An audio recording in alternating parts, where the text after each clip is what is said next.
across the UK, on DAB+, on YouTube, on your mobile, and on your side. This is Talk.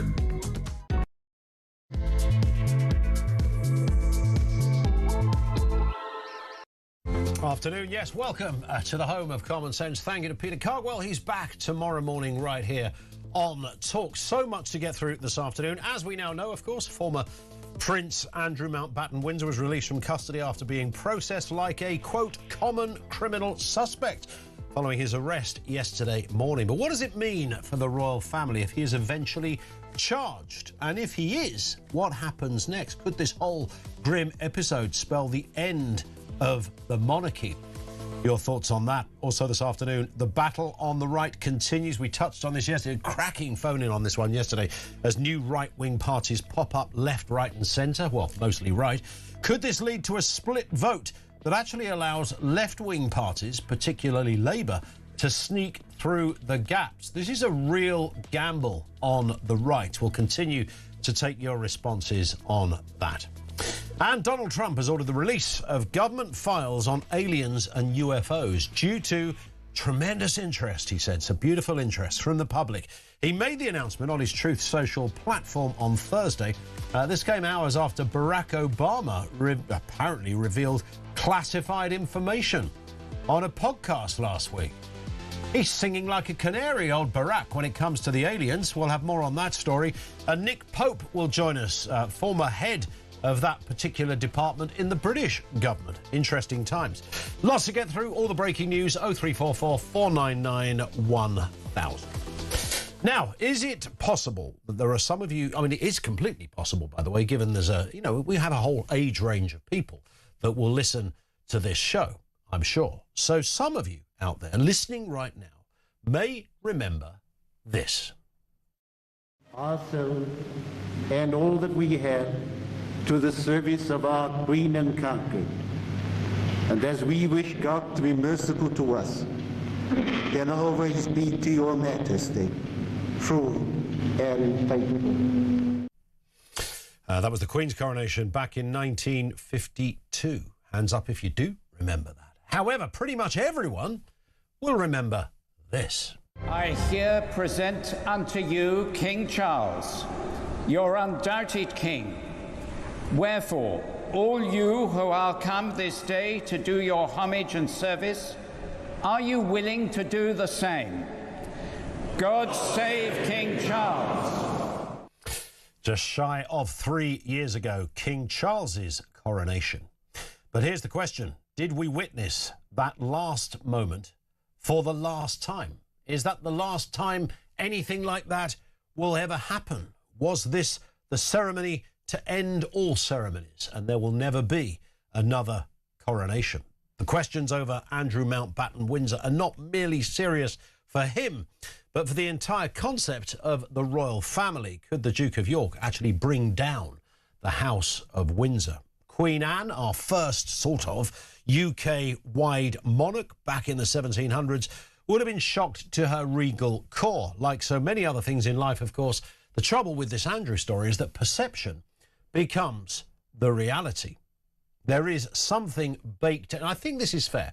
There's something baked into the institution of monarchy in this country that is meant at some level to kind of be a template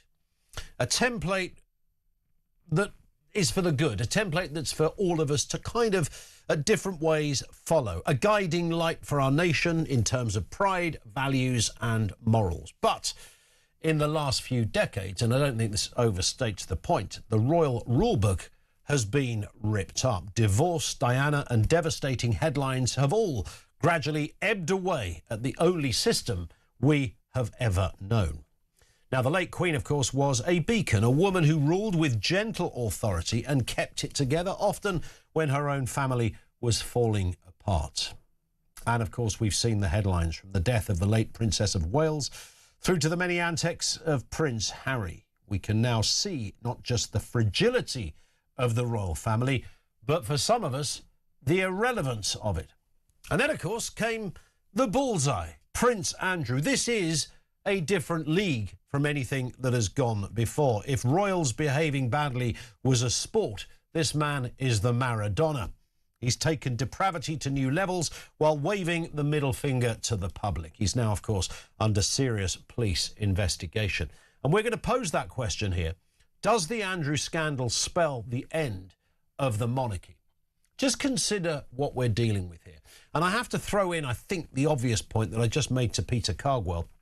With respect to King Charles, I don't imagine him ever carrying the same command and effortless, regal existence and behaviour and execution of the role as his late mother. Now, you can say, well, she was there for so many decades that he could never have that advantage. I just don't see him have ever being able to carry out those duties with the same levels of ease and aplomb and respect and dignity that his mother did. And then you couple that with the man that's now the 8th in line for the throne. I mean, never be the king, of course, former Prince Andrew, but he's certainly up there. You are forced to wonder, what is the point of this institution?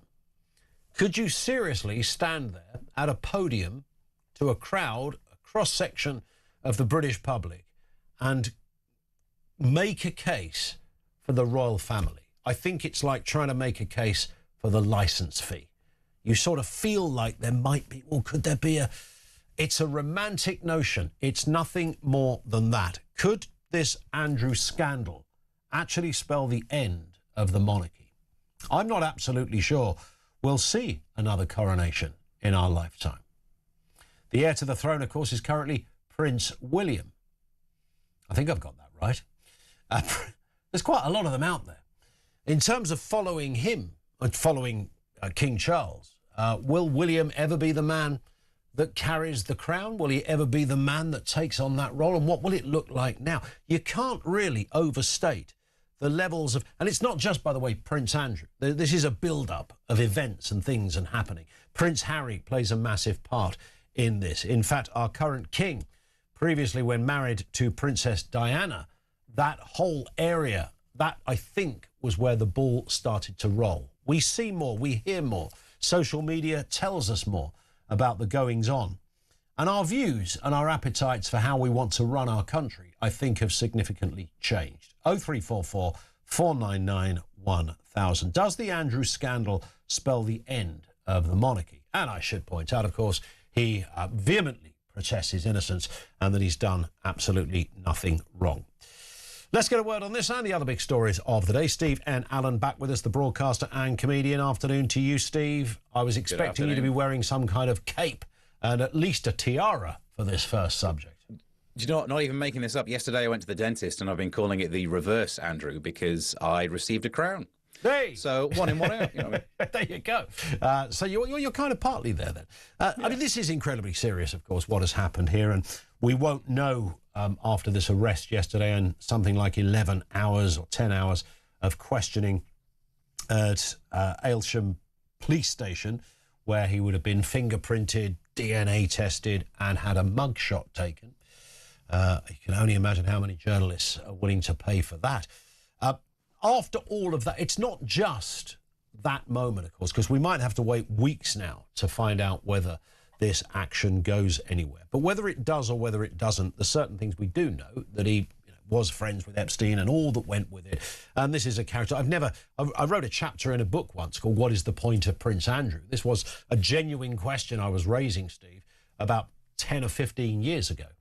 And now we're in that place. You start to think, well, hang on. OK, Prince Andrew is merely the catalyst for a bigger question about monarchy.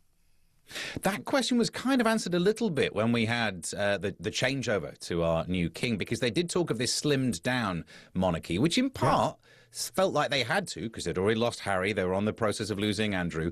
But actually, it is the correct answer. You can't have this massive sprawl. I mean, you don't need that many. I don't want to just drill it down to the basics, but you just need a couple, don't you? Because you generally know who's coming next, and there might be a problem, so you might need that spare, and that's all you need. And we are absolutely covered. You don't need 8 in the line, not with the healthcare and longevity these people have. But the reason why I think the monarchy will definitely continue, this won't be the end of it, is because it's irrelevant. This is just ceremonial, isn't it? I know in theory our monarch has power over our parliament, which can never be used. We're all so used to it now, aren't we? Yes, in theory, King Charles could think, you know what, don't like this government, let's try to turf them out. That cannot happen, and that would spell the end of the monarchy, and the monarchs know it. So actually, all they are is some sort of figurehead of the state, something that looks good on stamps, something that internationally, the Americans absolutely love the idea of our royals, so that's why we'll keep it. Unless it gets to that stage when it becomes so bad that the Americans don't like it. Until then, it's so pointless that why not let it carry on? Well, you're right. Of course, it is sort of symbolic, and it does for many people, and I understand this. It keeps us away from a kind of presidential system, which carries with it, other complications. It doesn't necessarily make our system any better.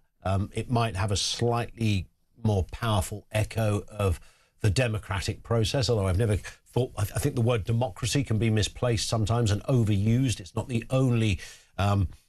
It's not the only way of doing business that everybody has to vote for it. There's lots of things in life we don't vote for, but it carries on in very powerful and important roles. So yes, it's symbolic. Yes, it keeps away having President Blair, who seems to be the go-to man whenever anybody talks about this. It does that. But I just wonder whether, if you could really consider what we're dealing with here, the opulence of one family and the tentacles that family has, which runs into dozens, if not hundreds, when you get into cousins and baronets and the duchesses and goodness knows who else. How nobody would construct that tomorrow, would they? No, it's fundamentally flawed as a concept because it's based on this, and we never really say it out loud enough, but the system of having kings and queens is based on the idea that one family is better than we are. Yeah. And we should be rejecting that, but I think that's the thing, we do reject it. No one genuinely thinks, I tell you what, who's the best family in this country? Them Mountbatten Windsors. I don't think we have that anymore. We just have this pretense, this suspension of disbelief, like, all right, we'll pretend they can have that job, but we don't actually think that Harry and Meghan are somehow superior to the rest of us just through dint of their DNA. Do we? I don't think we go along with that.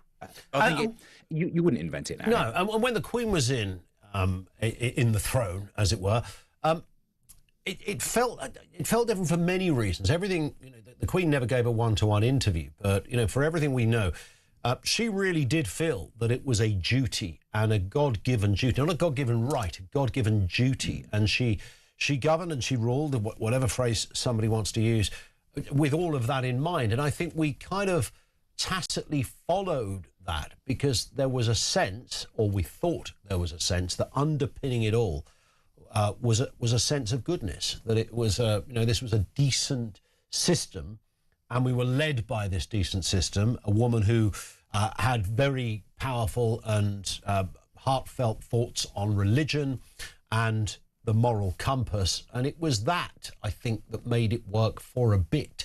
I think that's all gone, Steve. Yeah, it's the change, isn't it? I think we all grew, or most of us, I suppose, grew up at a time when we had the same Queen that then we were adults having. So we'd already learnt what it should be like. And she did the job well, to be fair. She didn't try and use her power in any way. She may have held opinions on issues. That, there are things in newspapers about her thoughts on Europe and stuff, but it was never out loud. And the problem with King Charles is he'd already lost that. He'd already sent the letters. We already knew his thoughts on so many topics that it was very difficult for him to then become king and be like, well, I guess you'll never guess what I think about the environment now. Yeah, I think we probably kind of do. So that was a change of tone that we didn't like. Also, probably because of the number of cameras around and the way that media represents these issues, you might have had a sense that the Queen could have been angry indoors. She might have been difficult to work for, but we never saw it out in public. Yep. Whereas we all have the mental image of King Charles being angry at a pen. So it's a change of tone that I don't think we particularly like. Yeah. But I still don't think it's going to be enough to weaken it. Well, that's not going to be enough to weaken it. If certain brothers getting accused of big crimes aren't enough to weaken it, an angry monarch who we know what he thinks about recycling is never going to be the big deal. Indeed. If I'm ever bored on a train, there's two clips I watch regularly. One is, I think it was Brenda saying, what, another one? Yeah. When asked about the elections. And the other is the King getting angry with a pen, as you rightly say, which is something you can't see often enough, frankly. Let's move to this story. More parties, of course, appearing on the right, Steve. We've got Advance, we've got Reform, we've got Restore now. But the bigger question, we talked a lot about this yesterday. We didn't get fully into this specific element. Could this actually be a risk here between them, because it runs the very real problem of allowing the left to get back in, particularly the Labour Party, at the next election as the vote continues to split. Reform leader Nigel Farage said this recently. You know, people think, oh, Farage has done it. We'll just set a party up. It'll be marvellous. We'll sweep the next election. It just isn't as easy as that. Well, it's not as easy, but Rupert Lowe, Ben Habib have gone and done it. So you've got a three-way split now, Steve. Yeah, mathematically, definitely, yes. I don't even think it's that much of a question. Of course, this will split the vote. If anyone decides to vote in a different way, because of our first-past-the-post system, all it's about is getting the most numbers, isn't it? It's racing to that, well, the post. It is literally first-past-the-post. Now I know why they call it that. And this is, of course, going to split the vote. And I can prove it. I've been talking about this on social media, and there are two types of response I've had. One is, shut up, you idiot. Why aren't you just supporting the new guys? And shut up, you idiot. Why aren't you supporting the old guys?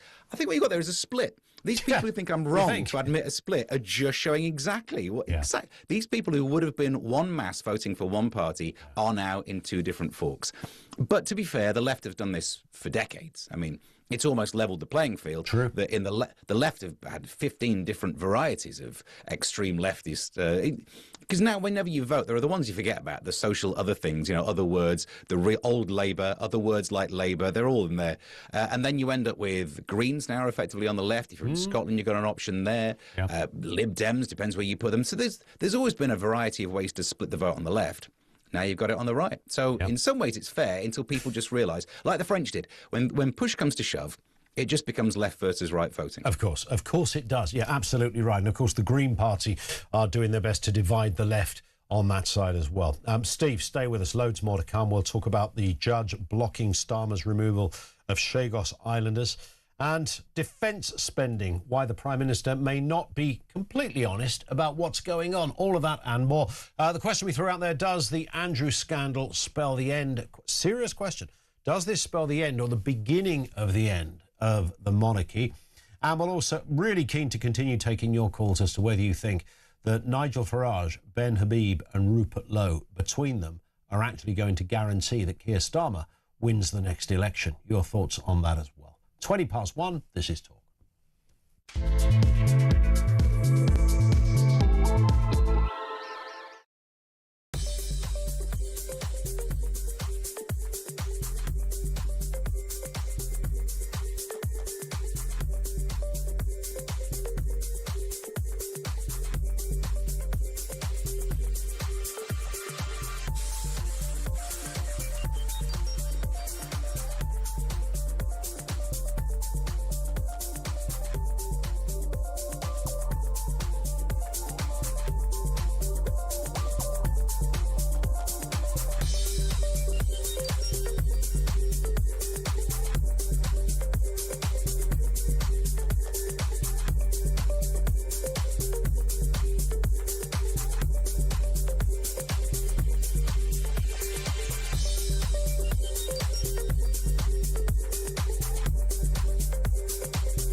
My key consideration is, Kevin, is when we've spoken before, of course, the police are often happy to arrest the plebs and not deal with the real villain. At least now we can see that the real villain is, alleged villain has been arrested and the police can make their inquiries. But somebody's got to take account for this, because the senior officers in charge of those protection officers who must have been briefed on what was going on.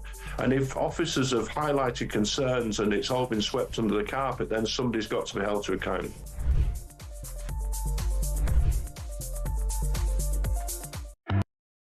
Across the UK, on DAB+, on YouTube, on your mobile. and on your side. This is Talk. Deborah says, has Windsor got a bracket around his ankle, as in a electronic tag, like anyone else would have? No, I don't think you would have, Deborah. You wouldn't. You'd only get one of those if you'd been charged and found guilty of something. But you wouldn't get one. He's not even on bail, is he? He's just been released pending further questioning. I think that's the official line. Deborah says he's a flight risk. Have they confiscated his passport? I don't know. Is he a flight risk? I did think about that yesterday. I don't know where he'd go and whether he would, even he, with the audacity in the front of Brighton, would ever go that far, just leg it to Mauritius or something. That'd be the place to go right now, wouldn't it? Steve Van Allen is with us, talking the big stories of the day. Let's look at this one, Steve. This, of course, is Keir Starmer. Former military chiefs have claimed that the Prime Minister is not being honest with the British public over defence spending. So this speech, in that case, must be utter rubbish. Have a listen. We want a just and lasting peace, but that will not extinguish the Russian threat. And we need to be alert to that, because that's going to affect every single person in this room, every single person in this country. So we need to step up. That means on defence spending, we need to go faster. We've obviously made commitments already in relation to that. Well, this was an open letter, Steve, spearheaded by military group Defence on the Brink. There's also Army and Navy chiefs, ex-MI6 boss Sir Richard Dearlove accusing Keir Starmer of misleading Britain on defence. And it doesn't, I mean, I don't imagine defence is really in the DNA of this government, is it? That's true. And also in this nation for a while, we've been way too relaxed. They called it the peace dividend, didn't they? That basically it was get America to do everything for us. And I'm sure that'll always turn out fine. And what we've learned is that there was a ridiculous way to do it. It seems bizarre that as a nation, if you think of the history of, you know, what we did in World War II, you think if ever there's a country that could kind of hold its own force-wise in this world, it should be the United Kingdom. But it very much seems that we have dropped that ball. And what did we do with that peace dividend? Did we spend it all on making us a rich nation that can go forwards into prosperity? No, not at all. Somehow we've wasted all of the money that we saved from this. So we're in a situation now where, I know I say this every single time I'm on, we're not as rich as we think we are. We are living off credit as a nation just to try and pretend that we have a certain level. And now the problem is we need that money to spend it because things aren't as peaceful as we think they are across the world. So I mean, I think you're very much right that it's not in the DNA of the Labour government or any version of a Labour Party to really be that tasty when it comes to international strength. For some reason, as a nation, we dropped the ball on it. We make the sounds as if we're going to be good at this, but we don't. We've just been hiding behind our kung fu expert of America for way too long. We need to do more spending. And I'm not surprised that there's a bit of spin, there you go, there's a nice word for it, about this, because I mean it seems like that speech there saying, oh yeah, we're stumping up money, but the claim is that with increased pay rises, it means actually our armed forces are getting something of a cut anyway. Inflation's basically robbing them. Plus there's also that when they made the claims about the amount of GDP that's being spent, it included things like infrastructure, which doing up your motorways. They managed to find a way of having that additional spend, because you never know, a missile might need to be driven up the M1, and what if they stop off at the Watford Gap services? There better be tasty hand dryers in there. So all of that, it's all a con, and it doesn't make us feel safe. I saw the list of what they were hoping to spend on, and when I saw the word happy eater amidst two references to Sherman tanks, I thought something was going on. This is my favourite story, Steve, arguably because I spent so long doing late night radio that you can't. You can't do that for very long without getting into an alien debate. At some point, Donald Trump has now ordered the release of government files on aliens and UFOs due to, he says, tremendous interest from the public. He made the announcement on his Truth Social platform yesterday, hours after he accused Barack Obama of revealing classified information in a podcast this week. Have a listen. Barack Obama said that aliens are real. Have you seen any evidence of non-human visitors to Earth? Well, he gave classified information. He's not supposed to be doing that. You know? So aliens are real? Well, I don't know if they're real or not. I can tell you he gave classified information. He's not supposed to be doing that. Well, he made a big mistake. He took it out of classified information. No, I don't have an opinion on it. I never talk about it. A lot of people do. A lot of people believe it. aliens. Do you believe it, Peter? Well, the president can declassify anything that he wants to, so if you want to make an announcement. I may get him out of trouble by declassifying. We know illegal aliens, really. Yeah, illegal. Only illegals. That is the... that wasn't the clip we were going to play, which we're going to play you in just a second, Steve. Can I just say, Donald Trump there looks like he knows something, Steve. Yeah, or do you not think he just wants to look like he knows something? He's more upset that there's a risk that the president who goes down in history for saying that aliens are real might be Barack. So what he's doing is trying to put himself back there. Look, I'm not one of these people who has to hate everything Trump does. So much of his policies have really worked. So much of his issues to do with immigration. The effects are the effects you should go for. You can argue about the delivery of it. However, it is true to say this is a guy who had files in his toilet in Mar-a-Lago and said, oh, a president can just think they're declassified. So come on, you can't really say Barack has given away classified information. He could have just thought that it's unclassified. Well, I saw the interview of a clip and all he said was aliens exist. Well, let's test that theory then, Steve, and have a listen to what the former president, Barack Obama, said. Are aliens real? They're real, but I haven't seen them, and they're not being kept in, what is it? Area 51? Area 51. There's no underground facility, unless there's this enormous conspiracy, and they hid it from the President of the United States. What was the first question you wanted answered when you became president? Where are the aliens? Where are the aliens? You see, I think he's lying as well, Steve, to be honest. I think so. He obviously knows. So he knows there's not aliens in Area 51. Yeah. So I think that is conspicuous by its... It's conspicuous by its specificity. There are no aliens in Area 51. I want to see Area 50 right now. What's happening in Area 52? Because all of a sudden, I think that's how they've pulled this swizz. But yeah, when he says they exist. And then he backtracked a few days later. He just said, oh, you know, the universe is infinitely big. Statistically, yes. I guess there are some. They've got to him. The aliens have turned up, and he's been snafu'd, or whatever you do to people to make them change their mind. Snafu'd. That's what he's been. I mean, this would... but then, of course, Barack Obama could be part of, you know, if you're part of the conspiracy, this is sort of conspiracy upon conspiracy, then, well, you would say that, and Trump would say what he'd said. And the one irredeemable fact in all of this is that once you've got your feet under that lovely ornate desk in the Oval Office, it would be a matter of hours before you'd ask that question. Can you get me the UFO guy in, please? You know, you'd sit down and you'd say, right, OK, show me the pictures, big boy. I want to see exactly what is down there. I want to see these green people, these people that have got flying saucers and stuff. Of course you'd ask. You'd ask, but here's why I don't think they have anything they're really going to reveal. And obviously I could be proved wrong if Trump's going to release the files. I think if there was evidence that aliens were real, we would have been told that as one of the many distractions from the release of the Epstein files. Right now, we would be talking about aliens rather than Prince Andrew. So there is no... Come on. There was that phase when anything was being thrown at the wall to try and distract us from Epstein stuff. If that was one in the armoury, we would have heard all about the little green man. You might think... Yeah, you'd think so. I remember Jack Straw, the former Home Secretary... when Jack Straw was a student, he was a student agitator. He was, you know, got arrested. He was, you know, right in there in the sort of anti-establishment throes of student life. When he became Home Secretary, somebody said to him, did you ever check your own file? Because you'd be able to see then if it's accurate. And he said, no, of course I wouldn't do anything like that. I'm calling that out as well. He's up there with Obama and Trump. Of course you check your own file, would you? It'd be the first thing you do.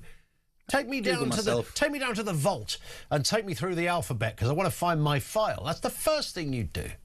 Yeah, every so often I'd type my name into Google, see what's happening. I've had a little chat with AI, work out what it knows about me, of course. Yeah. And if I do that and I don't have the level of access that they do, of course, you're right. Of course they would find out. And that's why if aliens were real, have you met humans? There is no way we could keep that secret by now. There would have been a bigger leak than there's been. Yeah. So I'm got a feeling the only reason we're going to release the files is going to be another 3 million files that actually say nothing. Well, I mentioned at the beginning, having done late night radio for so long, and of course this subject would come up quite regularly, as would a lot of the conspiracy stuff. It's interesting that back then. If we wanted to do a conspiracy theory, we had to kind of find some kind of culty group in Wyoming to talk to us. Now we can just talk to a bloke in Basingstoke who has exactly the same view. It's completely changed because the world, social media and the internet and everything has changed things. But the one thing we'd interview people once in a while who'd say they were abducted by aliens or they'd met aliens in the desert, but no one has the money shot. No one has a photograph. You know, there's often, you'll meet a woman who says, we were taken up in a spacecraft and they experimented on us. And it's like, well, there's no evidence of this. And every time there's a picture even of a flying saucer, it's always still a bit grainy. You know, we've got great phone photography capability now. No one has the glossy 6x4 of you standing next to the teacups at Disneyland with a flipping alien.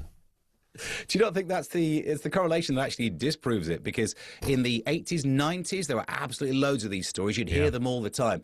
The Bermuda Triangle was a thing that people worried about. What happened to that? Well, it turns out we just got better GPS, didn't we? They invented GPS and all of a sudden no one was getting lost in the mythical Bermuda Triangle. We get better phones so you can film things and there are just fewer people saying that they've been abducted. So it feels like the actual evidence it proves that they were just making it up. So I think that is bang on. Steve, thank you very much indeed, as ever. Have a cracking weekend. Steve N. Allen, the broadcaster and comedian with us on the programme. Over to you. On all of that, you can pick up on the alien thing if you want to. And if you've got the glossy 6x4 we refer to, we'd love to see it. The issue of the right dividing itself to the point that Keir Starmer, Rupert Lowe, Nigel Farage and Ben Habib could guarantee Keir Starmer wins 2029. Thoughts on that? But we began with this. Does the Andrew scandal spell the end of the monarchy? It's a serious question. I think it does. I don't know where. It's arguably the beginning of the end. Your response on that as well. 0344 499 1000.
Across the UK, on DAB+, on YouTube, on your mobile, and on your side.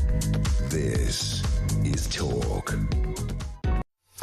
It is indeed Talk. So let's have a look at this story after the police searched and continue to search Royal Lodge today after Andrew Mountbatten Windsor was arrested at the royal family's Sandringham estate around about 8 o'clock yesterday morning, prompting what is arguably the biggest crisis for the monarchy since the abdication. Let's firstly get a word from Dickie Arbiter, former press secretary to the Queen and former royal journalist too. Dickie, good afternoon to you, sir. Afternoon, you've been around the royal block for decades, so you know how this whole thing operates. In terms of, and often when there's a scandal or when there's a headline or a story that isn't favourable to the House of Windsor in this case, we often talk about it being, nothing has been bigger than this. This is the worst ever.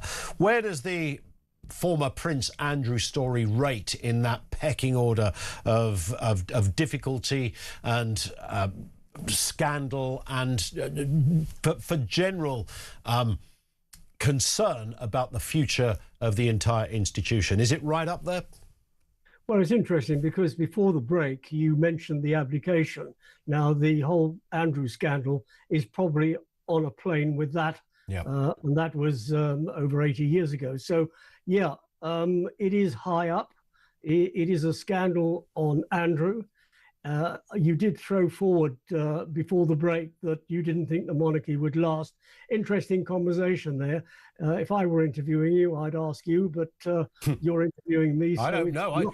You see, my point on it, Dickie, I guess, is that I constantly, having been a great admirer of our former Queen, and I know you share that view as well, and I thought she ruled and executed her duties with such beautiful, calm authority and aplomb and all that goes with it. And that there's almost no one that has a criticism in that respect. I wonder now that she is no longer with us, whether King Charles can command, even 50% of that, and now hindered with things like the Andrew scandal, which you begin to put together with sort of Prince Harry, and then you look back at the Charles and Diana era and the Annus Horribilis and all that went with it.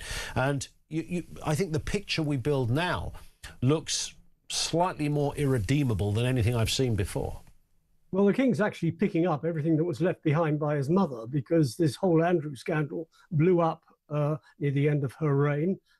In fact, it started way back at the beginning of the noughties.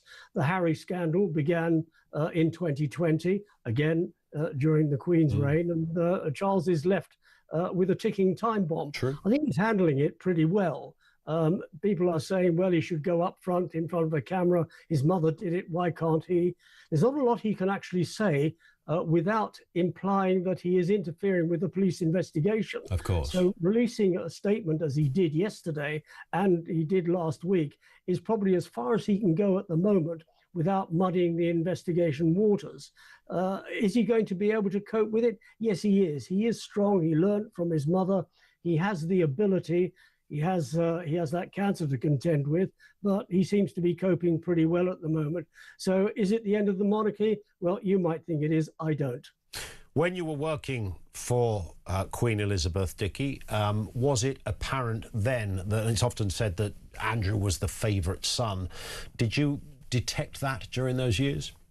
I didn't detect that during those years. One of the things, as far as the late Queen was concerned, her children could do no wrong. And if they did do wrong, she'd bury her head in the sand and wouldn't tackle it head on. That was usually left to late Prince Philip, because he was considered, while she was head of state, he was head of the family. Yeah. But, Andrew never let on what he was doing. Yes, he was photographed with dodgy people. He was photographed going on to Epstein's plane, photographed on Epstein's island, photographed on Epstein's yacht. And people say, how can a member of the royal family do that? But outwardly, was he doing anything wrong? No, he was just taking advantage of free holidays with dodgy people. Yeah. But this whole business of the sort of explosion that's occurred primarily since the alleged suicide of Jeffrey Epstein has really dragged Andrew right down and pushed him right top at the scandal level. So going back to your original question, can the King cope with it? Yes, he can cope with it. And in due course, I think he probably will at some stage come out and say something. But the moment he can't, because what is there to say other than what he has already said? You said, Dickie, that you think it isn't the end of the monarchy. I corrected myself slightly by suggesting it was maybe the beginning of the end, and that could be a decades-long journey. What are your main reasons for believing that it will continue? And given everything we've just discussed, I mean, the smart money would suggest it's at least got to change. What are your thoughts on that? Why would you still defend the notion that it will be there? Well, firstly, you say it's got to change. Yes, it has got to change. But then the monarchy has been evolving for 1,000 years, and it has changed. And you sort of look at what the monarchy does today and compared to what it did 50 years ago, there's a vast difference. Yes, it has to change even more. There are few people on the monarchy payroll. So from that perspective, I think it will last. What people want in changes, well, probably they want more transparency. There's a lot of transparency now. They talk about royal finance.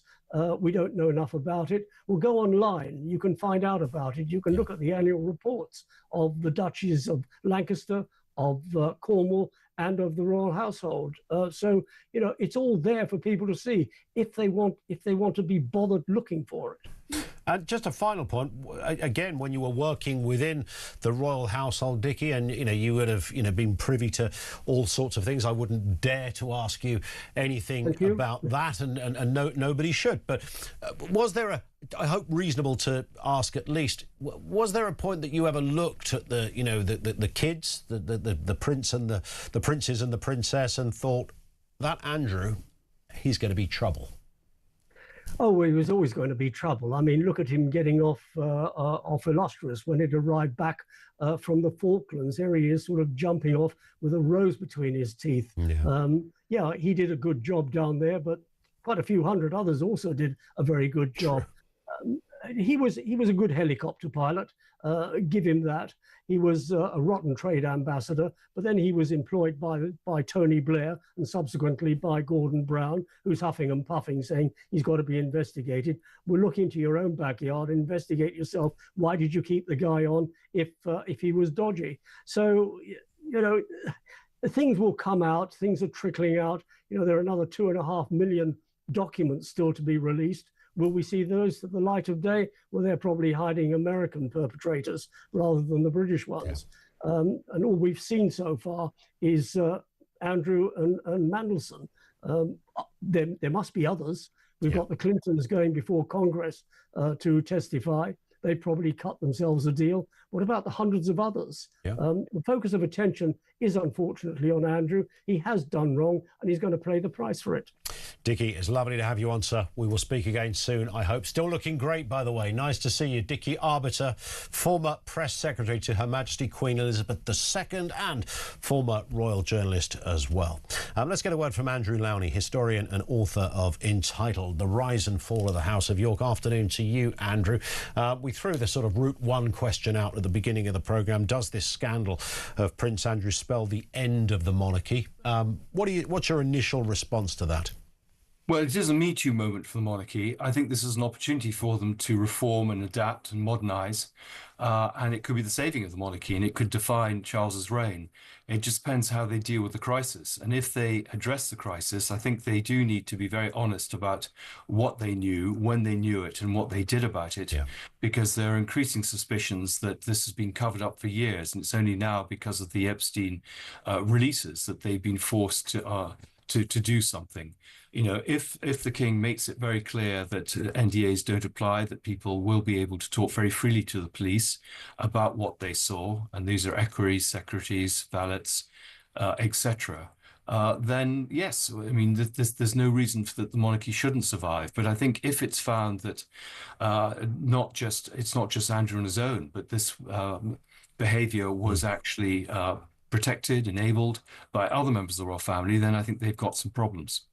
I noticed, and I'm sure it wasn't lost on somebody like yourself either, Andrew, the couple of statements we've had from the King. One referring to the fact that the law must take its course or something to that effect, and similarly after the arrest of Prince Andrew too. It does sound very. I mean, I think the King, probably along with all of his legal and royal advice, played this correctly. It seems as if clearly this isn't just a man making a statement about his brother. This is a man also looking at how the monarchy, the institution of the monarchy, has to be reflected within this too. Yes, I mean, I think it's very important that the law should take its course. There should be no interference from outside, and that was always the concern, that no one dared go after a royal, that they were above the law. And certainly, for example, I put in FOI questions to Metropolitan Police about whether there had been any investigations into Andrew, and they refused to answer them. So I do hope that this is now a change of tone by everyone, and a real sense that they do need to deliver justice, and Andrew needs to be held to account.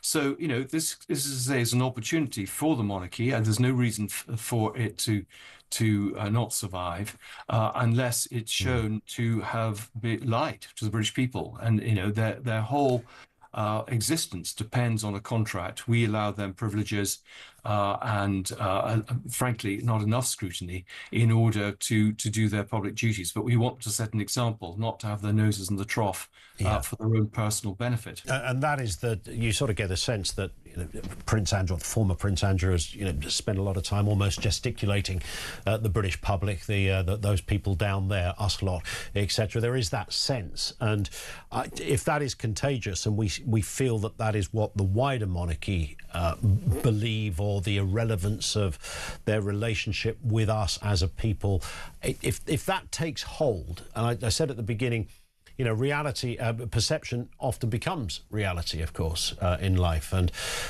King Charles is not Queen Elizabeth. Obviously, that's not his fault. This is happening with Prince Andrew. We've had the Prince Harry, goodness knows how many column inches have been written on him and his escapades. We know, of course, what happened a few decades ago now with Princess Diana and Charles. And if you throw all of that together, it does produce a picture which would be, pretty powerful stuff as, evidence bag number one in the court case of do we retain a royal family. There's a lot there. Well, I think they do a very good job. We've seen the soft sort of power that they've been able to use against Trump, deploying the Princess of Wales. We see the good work they can do to bring the nation together at times of crisis, the way they support particular charities and initiatives. So I think they do a great job, and I'm a monarchist, and I would hate to lose them, and most of them do a terrific job. And my argument has always been that they need to cut out the bad apples because they undermine the reputation and the good works of the others. But clearly the king has some questions to answer, not least, for example, about cash for honours and Dumfries House. And I think that's what he's worried about, wider questions being asked.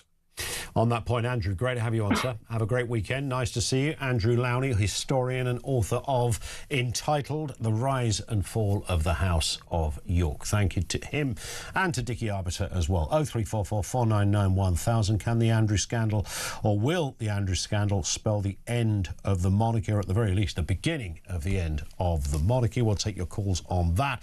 Also, the divide of the right again, restore, reform, advance. Is this likely to let Labour in via the back door if it splits too far? And aliens is on the agenda too. 10 to 2 now. This is Talk.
We genuinely are on resignation watch. There is absolutely no doubt about it. Labour MPs, they say, listen, Keir, your position is untenable. This is all about appointing that rat, Peter Mandelson, who faces a criminal investigation. Can Keir Starmer survive the Mandelson scandal? We have breaking news for you. We've just been talking about, of course, Morgan McSweeney, the Chief of Staff. We've now had another resignation from number 10. And Keir Starmer's Director of Communications, Tim Allen, has now also resigned. The plot is thickening. The noose is tightening.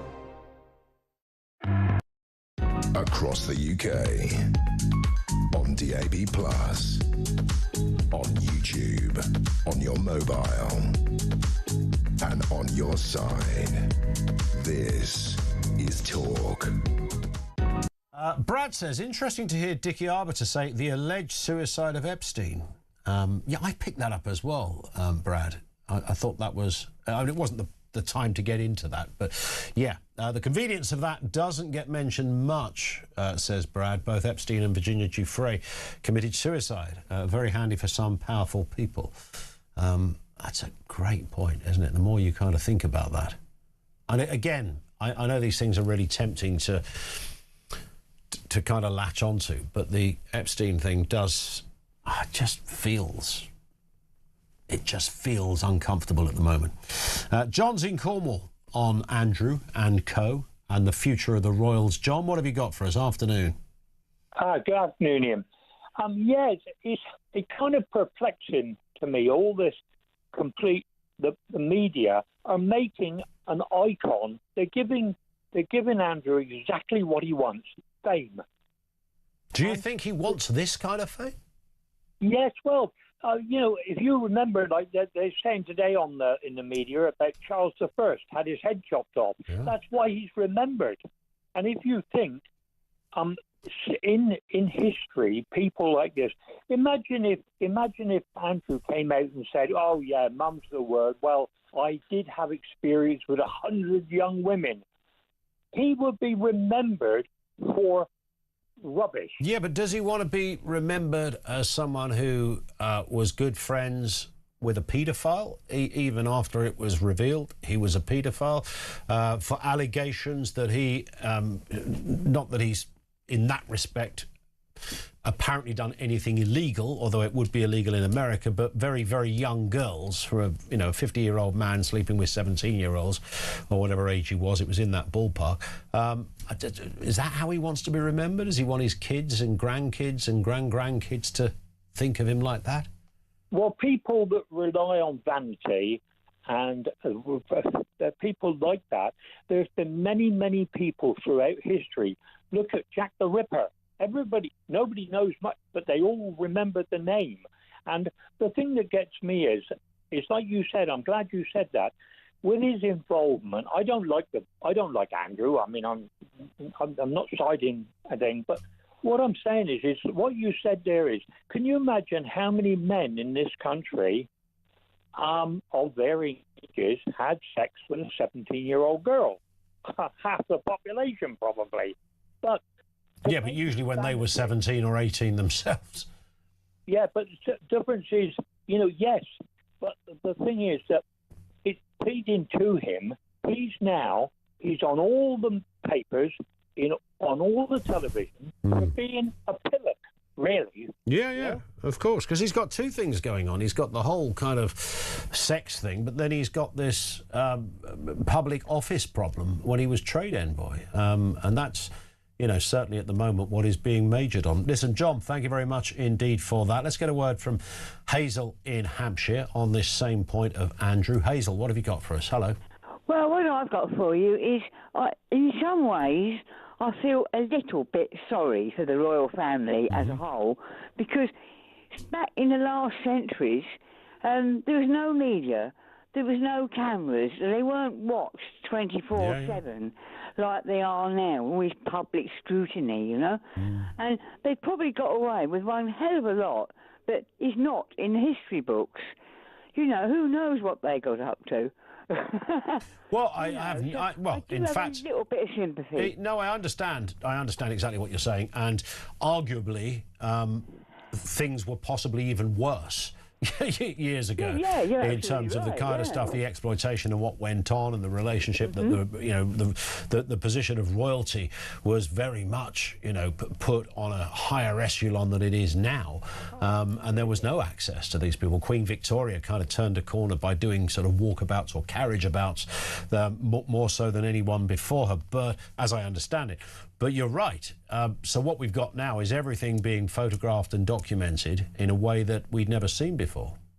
Makes it look more mischievous. But it isn't good, is it? It's not good. Look, I mean, Prince Andrew, do you think Prince Andrew can bring down the royal family? Do you think this whole episode could actually finish off the House of Windsor? He's made a big dent in it, hasn't it?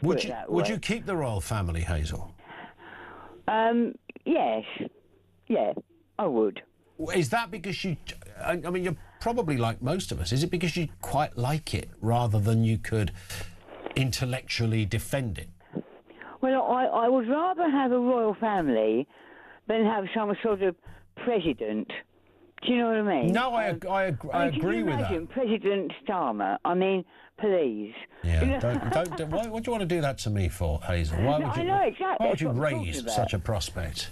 I know. It's just awful to even think about. It is indeed. Hazel, thank you very much indeed for that. I've got to cut in just for time. I want to get another voice in. Peter's in Ashford on this point. What have you got for us, Pete? Afternoon. Good afternoon to you. Well, actually, Hazel's just mentioned one of my points about all of this, that the Republicans say, oh, we've got to get rid of the king, they're outdated, blah, blah, blah. But given the lack of decent politicians, who would we vote in as president? They obviously, you know, I used to say it before about, would you want President Tony Blair? Yeah, Blair was always the go-to example, wasn't it, as to why we shouldn't have a presidency. You could say the same about, do you want Keir Starmer, as Hazel has just said? I think President Blair would quite like to be President Blair, I think. Oh, yes, he would. But would he be good for the country, or would he be good for Tony Blair? Well, it's interesting when you look at the systems around. Sometimes when you read a story about what's going on in France, and they talk about President Macron. Obviously, he's the head honcho, and then you realise they also have a prime minister who you don't really hear much about from time to time. Who's also a very powerful figure in the administration. So I guess it depends on the. How you carve out the role. I don't know. Can you make? Could you? Is there a bullet point list of what a president has to do, or could you reinvent it from scratch? Could you vote for? Could we have a president that we all vote for, but doesn't actually have any real power, much like the current king? Well, rather like America, or Macron for that matter, or various others through Europe, through anywhere, the voted-in president is also nominally the head of state, which is why we always talk about Macron rather than the prime minister. Yeah, indeed. Maybe we should. Yeah, maybe it's something that any of us could do every 10 years. I'm thinking like like an X Factor thing. Something, Crown's Got Talent or something, and we all go for it, and we keep the job for a decade. That's an interesting thought. Yeah, and I think we're onto something here, Peter. But I think when you see around the world who has voted in as president, what they actually do. I mean, do we want a President Trump? I know there are people who agree with him, or would like him, and I can see some points in his favour, but half the time he's barking mad. There it is, Peter. Thank you very much indeed for that. A profound point to finish on, Peter in Ashford. Yeah, it depends who you choose. If it's somebody you like, you go, yeah, that'd be great. If it's somebody you don't like, you think that the whole idea will be awful. Could we president versus monarchy? That's the sort of territory we're looking at here. Does the Andrew scandal spell the end of the monarchy? 0344 499 1000. Let's get the news at 2.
Across the UK.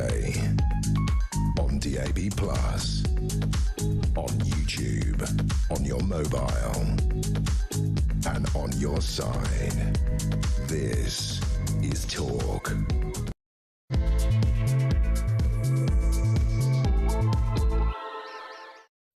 And good afternoon. Yes, welcome back to the home of common sense. Now, as we know, of course, former Prince Andrew Mountbatten-Windsor was released from custody last night after being processed like a, quote, common criminal suspect. This followed his arrest yesterday morning. But what does it mean for the royal family if he is eventually charged?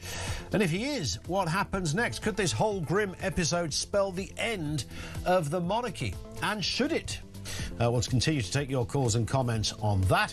Also this, the battle on the right continues as new right-wing parties pop up left, right and centre, mostly right it seems. Could this lead to a split in the vote that allows left-wing parties to sneak through those gaps? We'll speak to Professor Sir John Curtis in just a moment. And Donald Trump has ordered the release of the government files on aliens and UFOs due to tremendous interest, a beautiful interest, he says, from the public. He made the announcement on his Truth Social platform on Thursday night. This was hours after he accused Barack Obama of revealing classified information in a podcast last week. Are they listening? Are they here? Are there aliens among us? Thoughts on that, and of course we'll talk more to those in the know throughout the course of the show. Everything you need to know, all the breaking news right here on Talk. 0344 499 1000. Zoe in Lancashire says Rupert and Ben are doing this out of spite to split the right-wing vote. They have so much hatred towards Nigel Farage to do a pact so Labour and the Greens undoubtedly will get in, and these two parties will have destroyed our chances of getting our country back on its feet, says Zoe. It's rather that point. Thank you, Zoe, for that. Great message too. Thank you. It is that point, of course. Nigel Farage continues to prize himself as Britain's next Prime Minister. He needs to be careful, though, he doesn't completely split the vote. Let's have a listen to what Mr Farage has said on this issue. You know, people think, oh, Farage has done it. We'll just set a party up. It'll be marvellous. We'll sweep the next election. It just isn't as easy as that.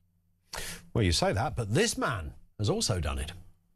I address you as the leader in waiting of Advance UK, a new political force on the British political landscape, a new political party. And it's not just him, so is this man. And that's why, here on the farm, I am now launching Restore Britain as a national political party. Well, there it is. There's three voices. Now, if the right start to split up those votes, this man could end up getting even more votes. But the Green Party, we're offering hope and a plan. We're going to take back what's ours from the people who have taken what's ours. Zach Polanski in a 1972 living room for some reason. Or it could be this man. Your party is going to be democratic, your party is going to be inclusive, and your party is going to be a place of activity, of campaigning, of purpose. Well, it's certainly anything but boring out there on the political spectrum. Let's speak to Sir John Curtis, polling expert, Professor of Politics, University of Strathclyde. Nice to have you with us as ever, John. Look, it wouldn't have been that many years ago if we'd have played that amount of clips. You'd have thought, hang on a second, what's good? It's Labour, it's Tories, it's the Lib Dems. We all know the rules. It's all changed.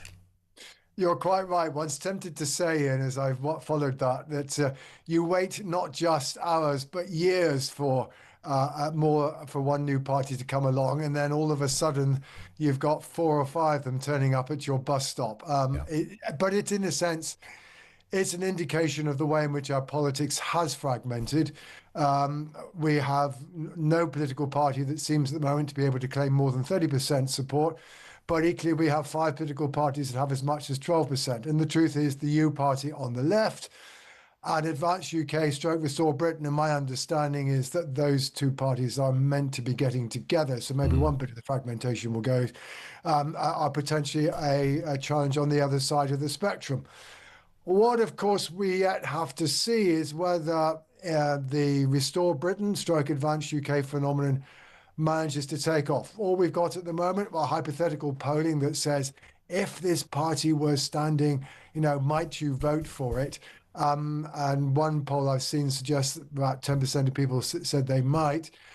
Mostly coming, yes, and those people might otherwise vote for reform, although reform are actually still ahead in this poll, even with that there. I mean, equally, certainly, if you go look at Jeremy Corbyn's phenomenon, it's very, very clear that they are potentially looking for votes in much the same territory as Zach Polanski. Now, all that one can say so far is that it's not entirely clear that where the U Party is going to go, and we wait to see what Restore Britain can do. There are, and I think particularly we should remember, there are those major elections in Scotland, in Wales, and in England on May the 7th. If Rupert Lowe stroke Ben Habib's party doesn't make a significant showing in that in terms of candidates, let alone votes, then it's difficult to see how far this is going to go, particularly if Reform end up confirming and cementing the position that the opinion polls they suggest, and they now end up with many more councillors. Equally, Jeremy Corbyn potentially faces the same problem on the other side of the spectrum. Of course, it's only just over 10 weeks until May the 7th, which sounds extraordinary. So it is just around the corner. But of course, it's another 3.5 years until 2029. So. And that arguably is where the big decision is made, although decisions along the way are relevant. So lots of things can happen, of course, John, in that time. At the moment, if you went out onto the streets, and I say this not to be disrespectful to any individual or party here, if you went out onto the streets of the UK with a big clipboard and said, have you heard of Ben Habib and Advance UK? I honestly believe most people would say no. Similarly with Rupert Lowe and Restore Britain. Nigel Farage would, of course, poll rather differently. He's been around longer. Now, that might change. Zach Polanski, I'm sure, wouldn't get a great recognition factor either at the moment. True. Yeah, all of that's true, though. Zach Polanski has certainly managed to do relatively well amongst those people who do recognise him.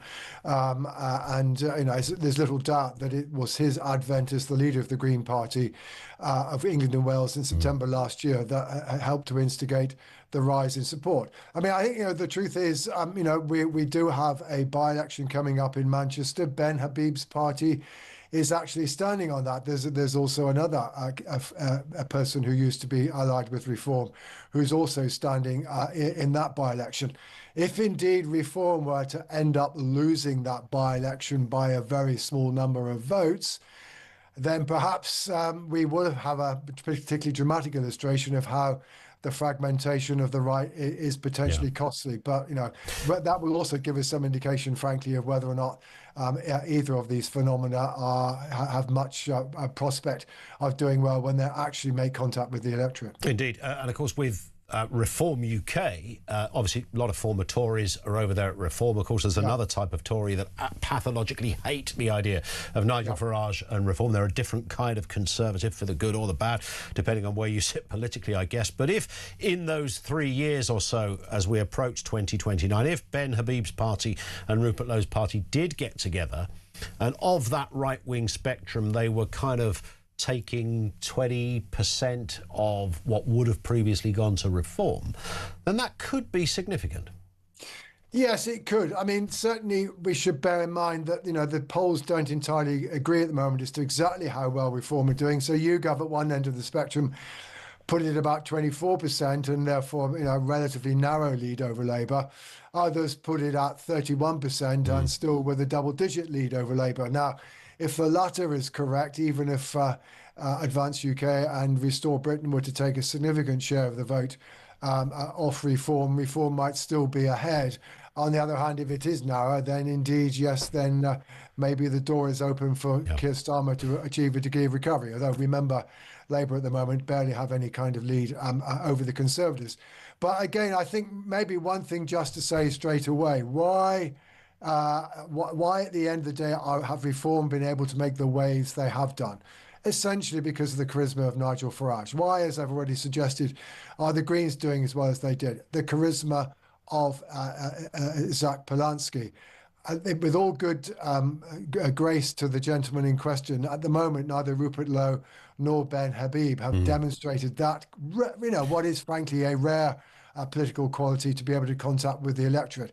And that, I think, is certainly going to mean that that's going to give these parties an uphill task, particularly also many voters are probably going to be asking, well, what is it that you're in favour of that Reform aren't in favour of? Yeah. What is it that distinguishes you policy-wise? And at the moment, at least, I think probably 99.9% of voters would have very little idea on that, whereas most voters, whether they like or dislike Nigel Farage, do have a very clear idea of what he stands for. Finally, John, if there was a general election tomorrow, I think the collective polls suggest Nigel Farage's Reform Party would win it. Once in a while, you have to pinch yourself and say, how extraordinary is even that is a headline we thought we would never see, based on nothing more than a party with, what, 6, 7 MPs in the House of Commons are going to go on to win an election, really? Times have changed, of course. What would that victory look like, however? Are we talking about a thumping majority or something that would require some kind of coalition? Well, the answer is we couldn't be sure. I think it's pretty clear that Reform will be ahead, unless, YouGov's polling proves to be markedly closer to the truth. But let's say it's closer to something like the average of around 30% that the polls put Reform at the moment. What you then have to bear in mind is if you look at the detail of those big mega polls that try to work out what's going on in individual constituencies, unfortunately for the Labour Party, they suggest that support for Labour, it will be falling particularly more markedly in constituencies they would be trying to defend, much as happened to the Conservatives in 2024. And in the light of that, Reform would probably pick up rather more seats than we might otherwise anticipate, and that could indeed be enough to lead them to a position where they get an overall majority. It would be an unprecedented outcome. Previously, no party has come anything like close to winning a parliamentary majority on just 30% of the vote. But in our fragmented politics, our party, which, even with 30%, but which is well ahead in the polls, could still manage to achieve that feat. Indeed. John, great to have you on with us again. Thank you, Sir John Curtis, polling expert and Professor of Politics, University of Strathclyde. He did say one thing there. I didn't want to pick him up on it because it would have been a distraction to the main issue we were discussing, but he talked about the charisma of Zach Polansky. Now, can someone educate me? This is not a political point about the Greens. I've no real idea what the Greens kind of stand for in the world. We all know, environment and net zero and all of that. But defence and economy and whatever. Am I the only one that thinks Zach Polansky is utterly bereft of any kind of credible personality? Is that genuinely not making a political point? These people put themselves out there. I cannot see for the life of me what it is that this Polansky character, don't get me wrong, fair play to the man, he's improving the poll ratings of his party. I just don't know on what basis. He's not a brilliant speaker. I mean, he's all right, but he's not great. He's certainly not in the sort of Farage territory for giving us a speech. I don't even think he's in the Starmer or the Badenoch territory for giving a speech. So is it just the idea of Zach Polansky? Is it because he's called Zach Polansky? I think there's oddly something in that. People go, we like Zach, good old Zach, he knows what he's doing. Come on for Zach. Hats off to Zach. Make America, or make the UK great again, says Zach. There's all of that. He's going for the populism thing on the left. But I just don't know what he personally... it's a bit of an oddball character who suddenly, according to his supporters, he's JFK. What the... Let's talk to Mark in Lincolnshire on this split issue. Mark, what have you got for us? Hi. Hi there, Ian. Hello. Hi there, mate. My card's on the table outright anyway. I've gone all in with Restore at this point. The split vote thing, I think it's a double-edged sword because, yes, you can argue about split votes, but what also has to be said as well is that the thing that makes it a split vote is also a good thing in its own self anyway, because what it means is you have choice, you have democratic option, whereas previously, I don't think it's unreasonable to say that what Reform now operate as and what they appear to be is essentially just a continuation of the Conservatives. Very much an establishment party. The talking points that they have pretty much, you could swap them out for Kemi Badenoch and the Tories, and they're talking about the exact same things. They're talking about addressing these issues in pretty much the exact same way.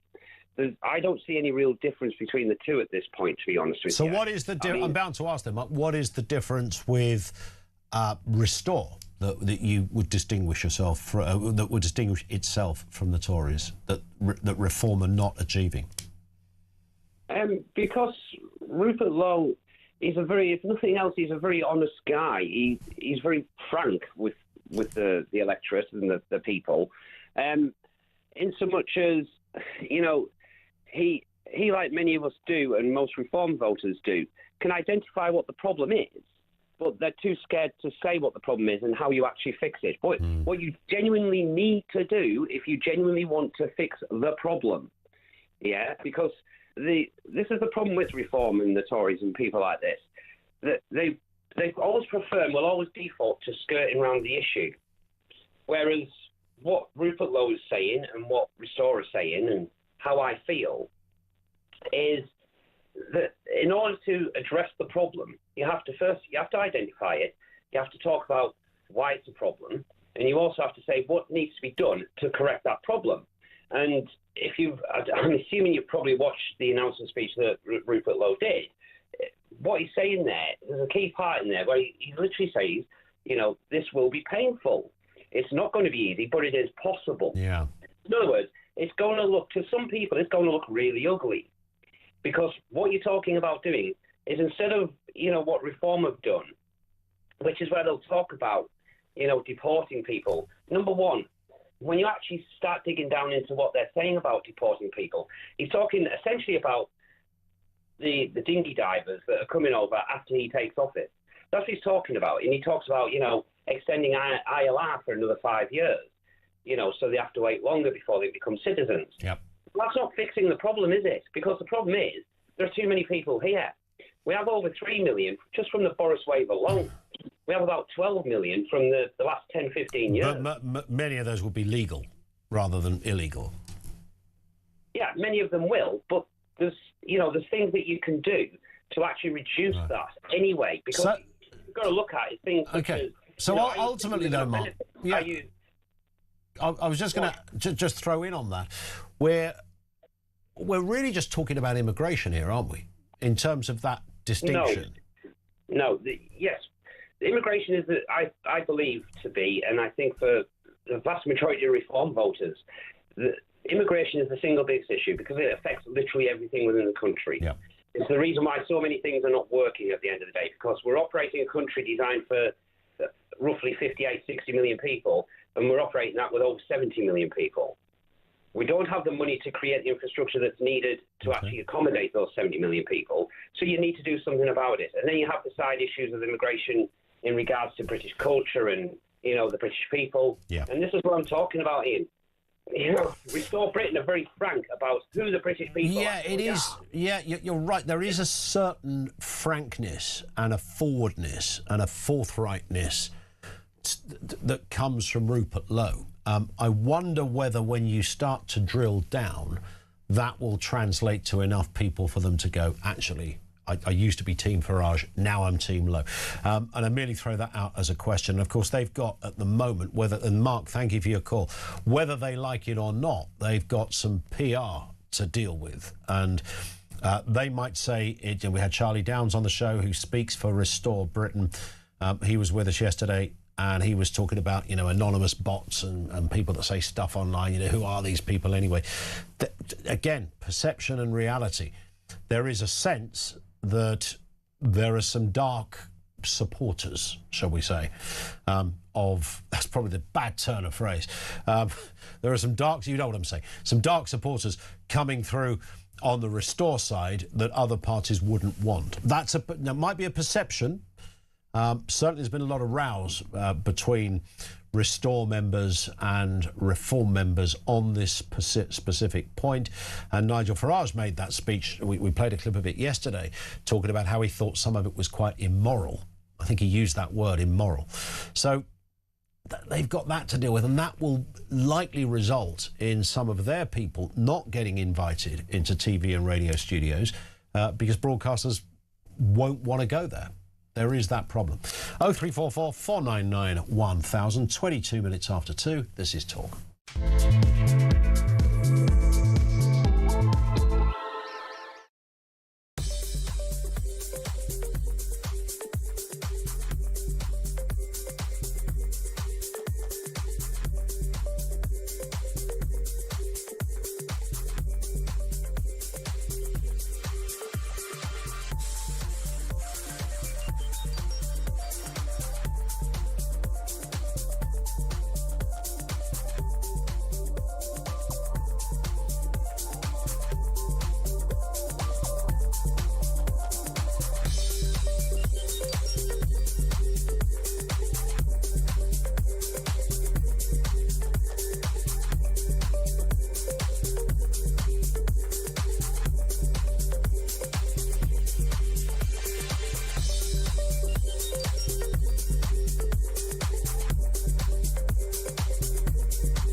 We genuinely are on resignation watch. There is absolutely no doubt about it. Labour MPs, they say, listen, Keir, your position is untenable. This is all about appointing that rat, Peter Mandelson, who faces a criminal investigation. Can Keir Starmer survive the Mandelson scandal? We have breaking news for you. We've just been talking about, of course, Morgan McSweeney, the Chief of Staff. We've now had another resignation from number 10. And Keir Starmer's Director of Communications, Tim Allen, has now also resigned. The plot is thickening. The noose is tightening.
Across the UK, on DAB+, on YouTube, on your mobile, and on your side. This is Talk. Rowena, or is it Rowena? I remember I used to work with somebody who was very, very precious about and I'm sure it was a Rowena. And I took a punt and went, Rowena, nice to meet you. And she went, Rowena. It's like, all right, okay, I haven't killed your dog. Anyway, with respect, Rowena in Wales says, I'm so frustrated, Ian. I respect Ben and totally admire Rupert. He's doing some fantastic work. But they are going to split the vote and play into the leftists' hands if Reform lose at the next election and the left get in because of their egos. I and most right-leaning people will never forgive either of them. Bang on. That goes right to the point of this. It seems to be, and I know Mark, who we were talking to before, slightly rejected this, the battleground seems to be on who's going to deport most people. Now, there's two problems with that. Number one, whatever the serious nature is of who should be in this country and who shouldn't, and it is a massively serious discussion. And at this end here on Talk, or this show in particular, nobody needs any lectures on the importance of that. I get it. But there's also a kind of emotional argument. And so many issues that we have at the moment, you see it on social media, are guided by emotion and not intellect.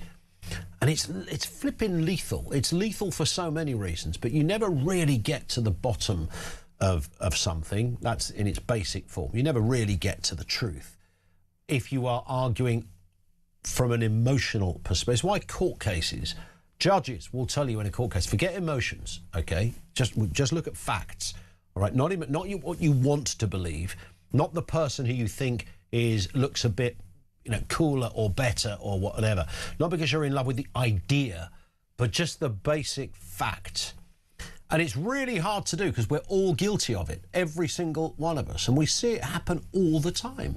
I could say 5 great things about Donald Trump, but if I say one thing that's critical, I'll get a barrage of people like that who will tell me, you got Trump derangement syndrome, which is a derangement syndrome in itself to even make the point.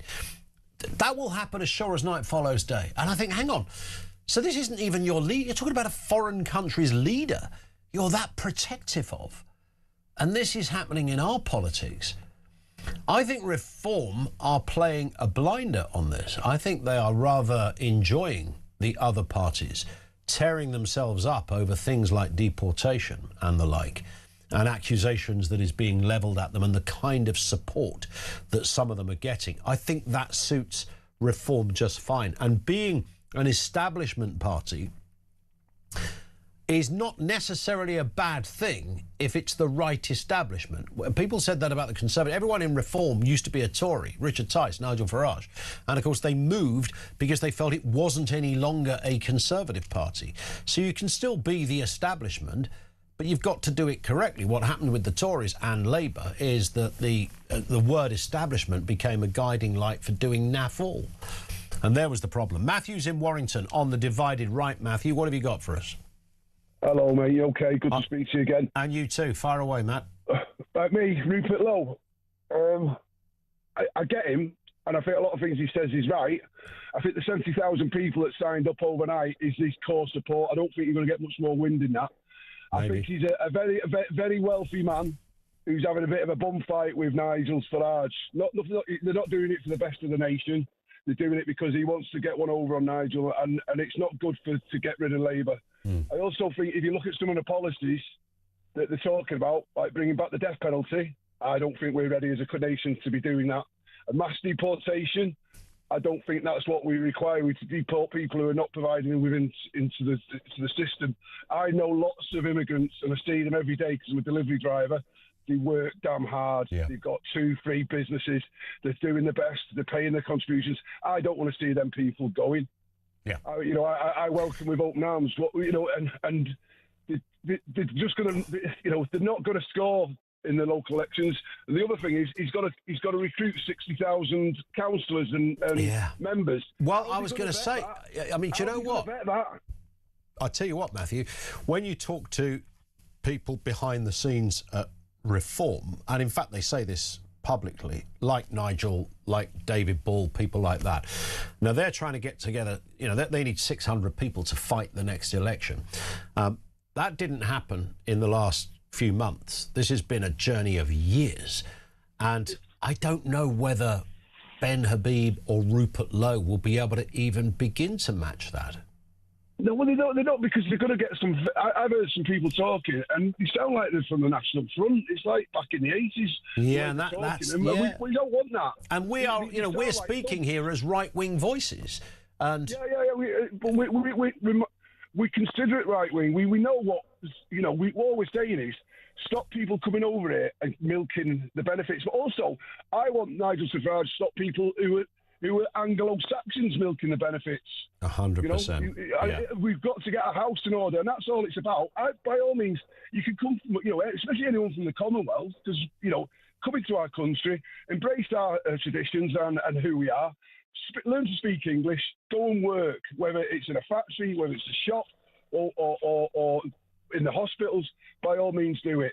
Yeah. But don't just come in here and think that you're going to get a free meal ticket. And I really think that Rupert Lowe is not playing a fair game, and let Farage do what he's doing, because he's got to win the middle voters. He has got to win a bit of Labour, and he's got to win. Well, of course he has, and I think all of this stuff, Matthew, I think is doing Reformer Nigel Farage quite a favour, actually. Yeah, but it's like Nigel's got to respond to it a bit better than just say, "Oh, well, we kicked him out because I didn't like what he said." He's got to say, "Well, let them go and play silly beggars. We're the serious part here. We're going to win the election." Yeah, and I think that will play well for him. Listen, Matthew, great call. Thank you very much indeed for that. Matthew in Warrington. I think he speaks for a lot of right-wing voices on that. Let's have a reminder of what Nigel Farage said on this whole deportation thing and all the areas connected to it. This is him speaking at his conference just a couple of weeks ago. But you see, when he stood up and said that we've got to consider the mass deportation of entire communities, including those born in the United Kingdom, that just moves way beyond a point of reasonableness, of decency, of morality. And that was the moment at which, I realised we just had to get rid of him. Well, it wasn't weeks ago, it was days ago, of course, he said that. And he talks there about the mass deportation thing. And I think that at the moment, Restore Britain are in a little bit of a pincer movement on this. Because it doesn't seem quite clear. I couldn't sit here now, even journalistically, while working in a massive newsroom and tell you right now what is the specific Restore Britain policy on this deportation thing. Is it like third generation this, second generation that? If you might have been born here, but if you weren't this or that, or it's kind of a bit all over the place. That's work in progress. They've not, they've got time. They have, in fairness, they haven't been going long. They can clarify and they can, if you like, remould whatever it is they are trying to say. But it's not completely clear right now, and it is giving Reform more brownie points. 0344 499 1000.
Across the UK, on DAB+, on YouTube, on your mobile, and on your side.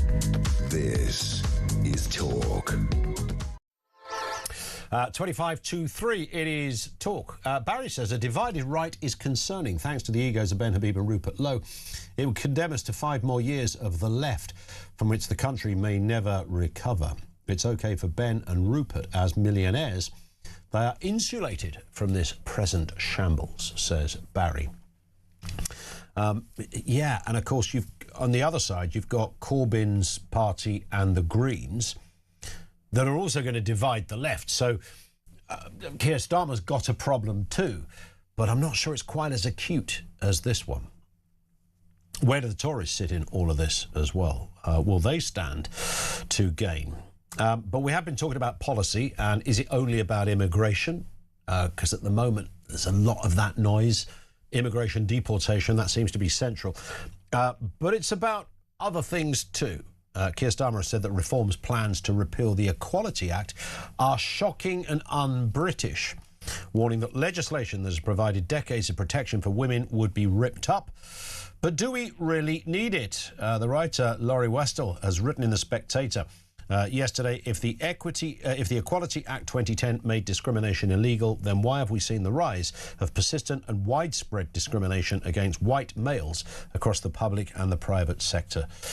Laurie joins us now. Good afternoon to you. Good afternoon, Ian. Very good to be with you. And nice to see you again. Look, here it is. I mean, you've put it really well in that sentence. I mean, I don't know. The Equality Act is one of those things that you can imagine those on the left in particular preening their whiskers saying, isn't it great because we've got something called the Equality Act? And you say, well, okay, give us a bit of detail about it. Oh, it is called the Equality Act. That's all you need to know. It's all about equality. Yeah, what kind of equality? Well, equality. It's equality. And when you drill down, there are myriad of holes and chasms in this entire policy, and I think you've outlined perhaps the biggest one. Indeed, Ian, and it is striking language there from Keir Starmer to begin with, to come out in this way, even yet describing this particular equality policy as un-British. I mean, it's extraordinary to think, he's presenting it as some sort of vaunted part of our constitution. This particular Equality Act 2010 actually only arrived at the fag end of the Brown premiership in 2010, was really rushed through by their sort of zealous equalities minister, Harriet Harman. And there are several provisions in it that have, as I outline in this piece, led to an extraordinary amount, especially in recent years, of, as I say, discrimination against whites and men. Now, what it is supposed to do is to outlaw what's called positive discrimination, which is to say where you have a position and you say, no whites and men say, oh, no ethnic minorities are allowed for it. Now, that's true, it does that, but it also creates what's called the public sector equality duty, which, as I like to see it, is the clause that launched 1,000 diversity schemes. And the reason that it does that is that it puts this duty on all public bodies to try and find ways to seek a greater representation. Now, that's never really very well defined, but basically it means fewer whites and fewer men in practice. And the wheeze through which they do that is called so-called positive action. And this is supposedly it's not discriminating, because all it's doing is increasing opportunities for other groups. But the fact is that you get various schemes that I've outlined in this piece, whether it's in the police, whether it's in universities, whether it's in the NHS, which are denied, or from which white men essentially are denied from applying. And so, yes, it has been a vehicle for systematic discrimination when supposedly it's held up by people like Keir Starmer as a vehicle for equality. Yeah, and you're absolutely bang on what you said, Laurie, at the beginning there. Keir Starmer talking about shocking and un-British, as if this was a piece of policy that was penned by Dr. Johnson or, at best Winston Churchill. This is half an hour old. It only came around, as you said, in the fag end of the Brown years. It isn't something that I think most people use as a guiding light or a cracking example of our democratic system. It's just there. It rides out and dines out on the, as I said at the beginning, this term, the Equality Act. It's like having an act saying, be a nice person act. It doesn't, well, everyone wants to be a nice person. Everyone wants equality. But the act hasn't worked in that way. In fact, it's done the very opposite. And you cited some obvious examples. The RAF was another one in there, wasn't it? 2023, the recruitment scheme that discriminated against 31 quote, useless white male pilot applicants. I mean, it's that bad. Indeed, yes, and they could well have called it the Sunshine and Rainbows Act, and then objected to people going after it. I mean, it has to be said that it was the quite effective trick of a lot of the Blairite agenda for many years to bring in these lovely sounding acts like the Equality Act, like the Human Rights Act, and like others, where how could you object to human rights? But of course, we know that the way they're being used, in particular at the moment, is to make it much more difficult to deport sex offenders or anything else who really shouldn't be in the country. But this will be the rhetorical strategy that they're definitely going to try and lean into. Now, it has to be said, this is a bit of a danger for reform. They will have to be making this argument against a lot of instinctive left-wing pressure, and they've been grilled about it all week. But the point that they are keen to make, that James Orr, their new head of policy, explained to me, was that, of course, actually, the Great British Public is against discrimination against the individual, and those protections, far from being enshrined in the Equality Act 2010, have been in our law for quite a long time, and we support that, and reform continues to support that. So they will be repealing parts of the Equality Act that have led to this discrimination, but not those underlying protections which most people agree with. 100%. Laurie, great to have you on again. Nice to see you. Laurie Westall, Associate Editor at the Daily Skeptic on that point. And it's absolutely true, isn't it, that if you call something the Equality Act, you just give it that name, and then anyone who argues against it is seen as somebody who doesn't believe in equality. Do you remember when you still see it a little bit on Twitter or X bios where somebody writes, they literally write in their profile, I believe in social justice and fairness. Oh, aren't you fantastic? Wow. We've met a right Mother Teresa here. Mahatma Gandhi, move over. Here comes Bob in Arbroath, who believes in fairness. Wow. He's hoovered it up. He believes in... I believe in fairness. We all believe in fairness, you absolute halfwit. Of course, I hate bullies. That's another one. I hate bullies. Do you know anybody that ever turned up for a job interview, and when the person interviewing said, well, tell us something about yourself other than your qualification. What is it you like in life? Oh, I love bullies. No one ever said that, all right? We all agree that we want equality, and we want decency, and we want fairness. That's just a given. The idea that you have these kind of sledgehammer-like policies that are lobbed into place that so often do the very opposite, that in your hunt for what you believe is equality, you actually create gross inequality. Did nobody tell them that when they were penning this thing. 0344 499 1000. Mark says, couple of points from you quickly. If possible, can I respond here on Restore's position? Restore have a strong position on benefits, law and order, business, etc. They're the only party offering a referendum on the death penalty, for example. Restore have given me hope. It's interesting to hear how fragile reform voters are. Interesting one. Thank you, Mark, for that. Sean in Gloucester, just imagine if a reform government did nothing else but stop the nonsense of this Labour lot. How much better off we would be before Nigel and his team implement any of their policies. And one here from Becca who says, remind me, Ian, is there a general election next month? Or are we going to have this for the next 3 years? A lot can happen in that time, so I don't understand that everyday non-news stories and opinions. Well, I kind of get that, but you've got to remember, we in the media and people listening to this are responding to what those parties are saying. So, yes, there isn't a general election. There is, however, local elections, significant ones, in 10 weeks' time. And they are a massive barometer of events and perhaps will shape the future of the next couple of years. 0344 499 1000. Call it to 3. This is Talk.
We genuinely are on resignation watch. There is absolutely no doubt about it. Labour MPs, they say, listen, Keir, your position is untenable. This is all about appointing that rat, Peter Mandelson, who faces a criminal investigation. Can Keir Starmer survive the Mandelson scandal? We have breaking news for you. We've just been talking about, of course, Morgan McSweeney, the Chief of Staff. We've now had another resignation from number 10. And Keir Starmer's Director of Communications, Tim Allen, has now also resigned. The plot is thickening. The noose is tightening.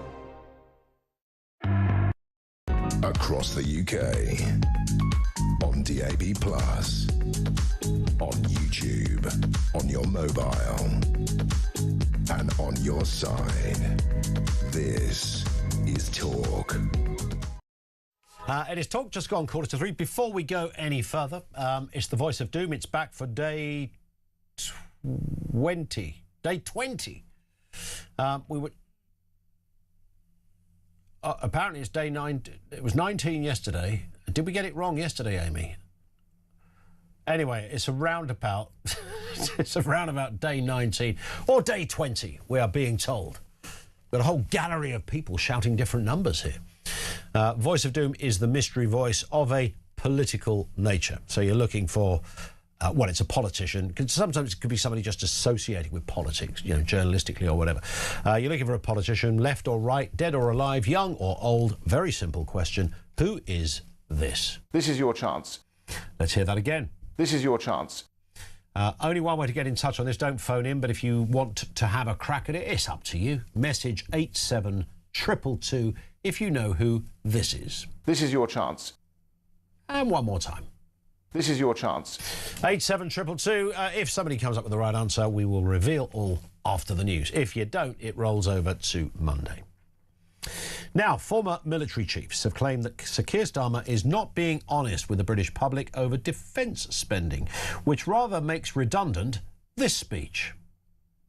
We want a just and lasting peace, but that will not extinguish the Russian threat. And we need to be alert to that, because that's going to affect every single person in this room, every single person in this country. So we need to step up. That means on defence spending, we need to go faster. We've obviously made commitments already in relation to let's get a word from Elliot Wilson, historian, military writer, contributing editor to the Defence on the Brink. Good afternoon to you, Elliot. Nice to have you with us again. So, I mean, there's Starmer talking, as most politicians will in this respect. No, it's all safe with us. We're going to be spending more and everything's fantastic. Your tanks are safe with us, etc. What is the truth in all of this then? How bad is it, and what bit in particular are the government not getting? Well, Starmer's doing something even more bizarre than that. He said in that speech that, we need to go faster. He seems to have forgotten that he's the Prime Minister. He's the one in charge of... Yes. So it's entirely within control. I mean, the government has pledged to increase defence spending to 2.5% of GDP by 2027, and they're now talking about, maybe getting to 3% sometime in the next Parliament. That's welcome, but what he's forgetting is that we're looking at, over the next 4 years, probably £28 billion gap between commitments and resources. So that will be taken up entirely by any increase in defence spending. Some of the things I pointed out when I wrote for The Spectator this week. The RAF has no medium-lift helicopters. The Royal Navy can, at times, have access to maybe 1 or 2 of its 5 attack submarines. We have, Ajax, the armoured fighting vehicle, has cost us £5.5 billion so far. We don't have it in service. It may never go into service. We have huge capability gaps, and yet these are not being filled, and it's not coming about this with any kind of the depth of resources to fill them. Defence is about deterrence, and for deterrence you need the enemy, your opponents, to believe that they will come to serious harm if they try to attack you. And I don't think that the Russians are looking at NATO or the UK in particular at the moment thinking that we're a particularly serious threat to their well-being. You also know how the parliamentary system works, of course, Elliot, so one would have to reasonably assume at some point a head honcho from the Defence Department would have sat down with the Prime Minister and explained all of this. I would find it extraordinary that the Prime Minister is not aware of everything you've just said. Well, supposedly the Chief of the Defence Staff, Air Chief Marshal Sir Richard Knighton, and John Healey, the Defence Secretary, sat down with the Prime Minister before Christmas and explained the various sort of black holes in the public finances, to use the own phrase, that were coming up. And supposedly the Prime Minister's reaction was, I thought this had all been costed. And you think, well, that's not really good enough. You're supposed to check on these things. I mean, if we look back at the Strategic Defence Review, which was published last summer, it talked quite a good game about needing to go further and faster, broader capabilities, a whole society conversation about the need for defence going through everything we do. That conversation just hasn't happened, and no one can lead that except the government. It's not going to happen by magic. Of course. We have an investment plan which has been kicked from, it was supposed to come out last autumn, we're now looking at maybe March this year. So industry can't really make any serious decisions about procurement, and defence procurement remains an incredibly inefficient and ludicrously expensive business. Sorry to interject, Elliot, but isn't the obvious sort of elephant in the room, there literally is no money? There is a problem that most of what the government has depended on for all of its plans across the board, from the NHS to education to defence, has been based on this idea of economic growth, and that growth just isn't coming. But at the end of the day, we can't say to our adversaries, I'm sorry, we would defend against you, but we don't have any money. You've got to prioritise. And it's difficult to see, although this is not an easy case to make to the public, which is why the government needs to lead this conversation. It's not easy to see what would come further up the list than being able to defend our country and our interests around the world against aggression from foreign powers and non-state actors as well, than defence. I mean, that's the foundation on which everything else is built. Yeah. I mean, could a Prime Minister, if they really wanted to, and obviously the curious thing about governments running out of money is that there is always somewhere some money. There's all sorts of systems and mechanisms, of course, to put things on the credit card, as it were. Could Keir Starmer tomorrow, if he wanted to, order 17 aircraft carriers, 500 Chinooks, a load of jets, and 5,000 Sherman tanks, just for the retro fans out there? I mean, there are ways of doing it. There are interesting plans being discussed about, sort of leveraging different borrowing mechanisms. The EU is doing quite a lot of that, but of course we're not party to that, and we've been asked for many, many billions of pounds to join in their procurement lending scheme. But I think the problem is deeper than that. The problem is that it's not just about signing off an order now, though we need to do that on a lot of things. It's the fact that it's going to take so long to get anywhere towards a credible deterrence. Yeah. Now, that goes back decades and decades. We can look at the last government, who made several mistakes in this regard, and we can look at the Labour government before that, who made several mistakes.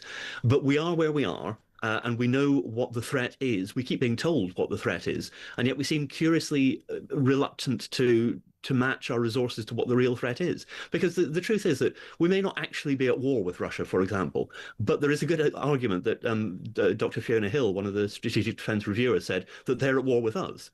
They are poisoning people on the streets of Britain. They're attacking our critical national infrastructure. They're undertaking cyber attacks on us. We are not at peace with them. And NATO has said that it needs to get to 5% of GDP defence spending by 2035. We've said we'll match that. Even that, I think, is probably an underestimation. But there's no indication that there's a real plan to get there. There's just a sort of notion that, yes, we'll do more. But how, when, and where? That's a great point to finish on, Elliot. Thank you very much indeed for your time. Elliot Wilson, historian, military writer and contributing editor to Defence on the Brink. He knows his way around this subject, that's for sure. It is deeply disturbing, and you are forced to wonder, well, where does it go then? If the government are saying, yeah, we need to go faster, it's just a platitude. It doesn't mean anything, does it? We need to go faster. Yeah, of course. It's like saying we need to earn more money as a nation. We know we need to drop the benefits bill. We know all this stuff. Do it, Prime Minister. Make it happen. If we are woefully inept when it comes to our defences, make it happen. You are literally the Prime Minister. Jerry is in Newcastle. Back to that story of the divided right, Jerry, what have you got for us? Hi. Hi, Ian. Hi. This all kicked off, obviously, with Habib and Lowe both falling out with Farage. Yep. Now, in a new startup party, it is very, very difficult to get the media coverage. So he has tended to go either with very good speakers or people of relatively high profile in order to boost the initial profile in order to get the party on the map, so to speak. Hence Habib and Lowe, who are both good media speakers. The problem with that is they tend to come in and they have a tendency, being big personalities, want to take over the party or take over partial control of the party. Now, Farage obviously has been through a number of iterations, starting with UKIP and running through. And one of the lessons of UKIP was that UKIP was quite successful when Farage was at the head. As soon as Farage stepped aside, it all went skew-whiff and it collapsed. And I think Farage is very conscious of the fact that if he is not in complete control until this is a major party, then he risks ending up in the same position, hence his position on people like Tommy Robinson, and probably why quite possibly Habib and Is it all? Because when I think of UKIP, Gerard Batten, I haven't spoken to Gerard for a long time, but he was, I thought he was a really effective leader. His passion, his intellect, all of that. He was a top bloke and genuinely good. But of course, he took over at a time when funds were almost non-existent.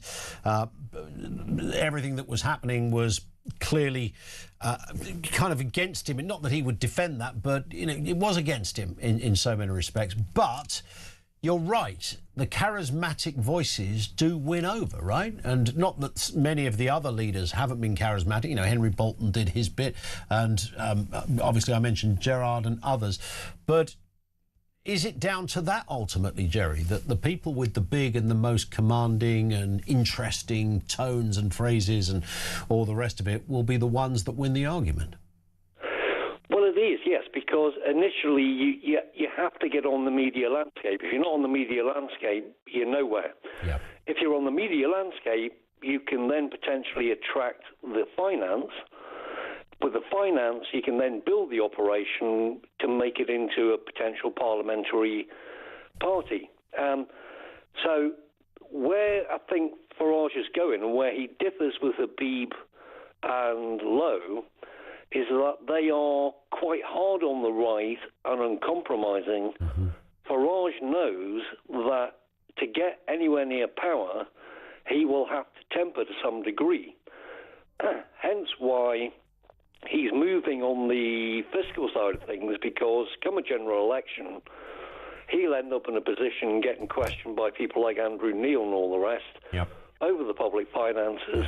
And if the public finances fall apart on contact with any reality, then it's going to collapse. It is. So he has to move to some degree towards what would be a traditional Tory position. And there's no, you're right, there's no doubt about that. He's got no choice but to kind of park himself, even if it's temporarily, into that place.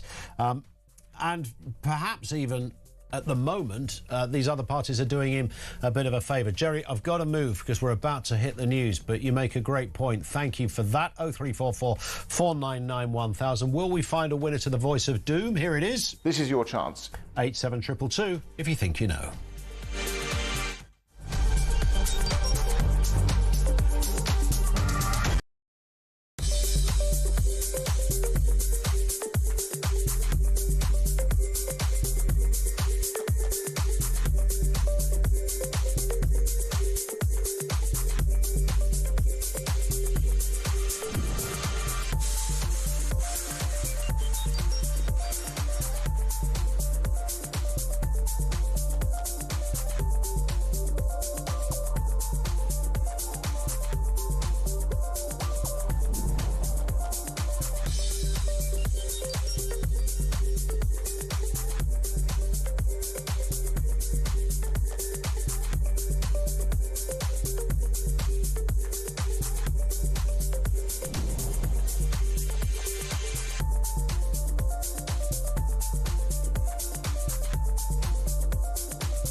Across the UK, on DAB+, on YouTube, on your mobile, and on your side. This is Talk.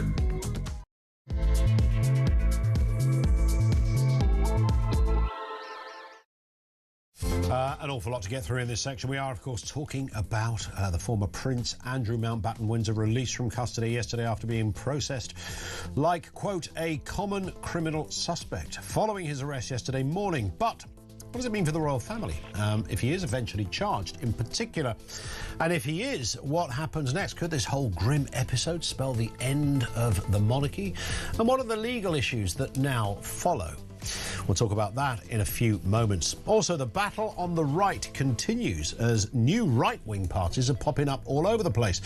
Could this lead to a split in the vote that allows left-wing parties to sneak through the gaps? But of course, on the left, you have the Greens and Jeremy Corbyn's party perhaps dividing the left. So does the whole thing cancel each other out? And Donald Trump has ordered the release of government files on aliens and UFOs due to what he calls tremendous interest from the public. Now, he made the announcement on his social media platform, Truth Social, on Thursday night, hours after he accused Barack Obama of revealing classified information in a podcast last week. We'll have more on that. It's always a rather exciting subject, isn't it, to talk about aliens and stuff? Do they exist? Are they with us? Are they here? Details to come. Now, what's next for former Prince Andrew Mountbatten Windsor? Of course, we know about the arrest yesterday. He was released yesterday evening. Where does this story go next? Let's get a word from Wendy Joseph, KC, former criminal judge at the Old Bailey. Wendy, good afternoon to you. Nice to have you with us. In all your time sitting there with wig and gavel at the ready, sending people behind bars and fining them or whatever sentence you dispensed. Did this particular sentence, did this particular charge ever come up in front of you, misconduct in a public office? No, it's very rare. And you can walk around the Crown Courts in this country and see thefts and burglaries and sexual offences aplenty. Yeah. You won't see too many of these. Yeah, indeed. And I understand the bar is actually quite high in order to prove to turn a charge into even a case, because it's a fairly skew-if, labyrinthine area to try and conquer. Yeah, the problem is it's a common law offence, not a statutory offence. Yeah.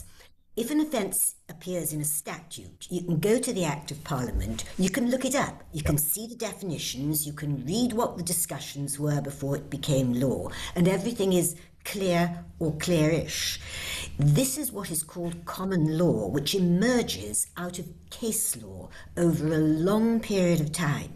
And so you've got to go back to previous cases, and none of them will be on all fours with this case. We have never had anything like this one before. It is rather interesting, and of course the case yesterday of a senior royal being arrested. I mean, we've also never had that before. So, I mean, well, we have. Charles I was arrested. Well, yes, I was thinking. And look more what happened to him. Yes, I mean, I don't know how old you are, Wendy, but I'm sure you don't remember that either. But yes, you're absolutely right. You've got to go way back, was my point. And of course, you know, in addition to that. You have this almost unthinkable situation, but it's how it should be, that whoever you are, if you're arrested and taken into custody, I don't think there's not a special royal protocol for a regal arrest. It's the same as anybody else. Yeah, I mean, if one wanted to be really pernickety, the ruling monarch, so Charles III, is immune from prosecution, and I think also from civil suits. But everybody else goes through exactly the same procedure. There isn't a cell with a gold-plated loo for members of the royal family. Well, that would be quite something, wouldn't it? And a place outside for a carriage and some horses, perhaps. I mean, that would be something. In terms of where this goes next, and this is interesting in the sort of legal world, I was trying to find out whether he was released on bail or just released pending further questioning. I sense it was the latter. Yes. So not so very long ago, the police would either have charged him or released him on police bail, or said, "Nice to have met you, sir. Goodbye. We don't need to trouble you anymore." You may remember that there was a time when a lot of people were out on police bail, and they were on bail for months and sometimes years. There was a lot in the press about it, a lot of complaints of the unfairness. And so a decision was made that there'd be an interim position between charge and being on police bail, which is this state of actually being in a position where you are under investigation. And so he's out there without any requirements on him, but he may be called back at any time for further interview by the police, and we shall have to see what happens. Yeah. I mean, the speed that this happened was quite something. What do we extrapolate from that? Would there have been, you know, lots of people, as you will be aware, I'm sure, are making the kind of Mandelsoning comparison that, you know, the police did visit two of his homes, and we understand they took some equipment away. But he hasn't been arrested. Would that suggest, and I know this is speculation, but would it suggest that the police, the CPS, whoever, would have had to have had something already in order to knock on somebody's door at 8 a.m. and take them into custody? Yeah, good question. They didn't have to arrest him. They could have simply invited him in for interview. He would have been free to have walked out at any stage, but they could have asked him questions. In order to actually arrest someone, doesn't matter who it is, and it doesn't matter what the charge is, if you're going to arrest them, you have to have reasonable grounds to suspect that that person has committed the offence for which you are arresting them. And so they must have something which they believe meets that threshold. That's very far from actually charging him, which in its turn is a long way from a trial. But they must have had something that they thought took them far enough to carry out an actual arrest. And would that have had to have been something more than just, you know, we've seen these Epstein emails. I'm not talking about the kind of sexual stuff, this business that suggestions that the former Prince Andrew, when he was a trade envoy, had conversations with Mr. Epstein of a nature that would have overstretched and breached his position of trust in the office that he held. Would that be enough? I mean, that sounds, you know, bearing in mind the Epstein files are throwing out all sorts of stuff and sadly diluting, I think, the real issue, because there's so much of it, and you only had to ring a hotline number at the FBI to find yourself named in these files. So it was all, I'm not so sure releasing them as they did was a good idea, but that's maybe a separate conversation. Would it, in this case, have had to have been more than that in order to facilitate an arrest? Well, I don't actually know the exact details of what was released. If, for example, there was an email which came directly or appeared to come directly from Andrew to Epstein, giving information that shouldn't have been given, and it was there was no reason to doubt that it actually had been sent by him, as opposed to John Doe out in America who was trying to frame something up, it is possible that that would be enough to start the queries. But as you said earlier on, this offence is a complicated offence. It's not particularly difficult, but it is complicated because there aren't any definitions of what you have to actually prove. And they must have come to the view that there was reasonable grounds to suspect that the man they arrested was guilty of the offence for which they were arresting him. I can't tell you whether the actual emails or simply by themselves would have been enough, or in combination would have been enough, or whether they've got something else. But I mean, you don't have to be a lawyer. You certainly don't have to be a judge to say the CPS wouldn't be doing this without a lot of very careful thought. Yeah, and I would have thought that in the we live in a very complex world where technology is simultaneously amazing and fantastic and makes things far slicker and faster for us all, and that's wonderful. But on the other side of that, when it comes to a police investigation, if somebody says, here's somebody's computer, iPad and phone, could you go through the last 15 years of communications with anyone? I mean, that's a time-consuming business. Yeah, the whole investigation may, I'm not saying will, but may be quite slow, because one imagines that a lot of this material that they'll be looking for will be on electronic devices. Yeah.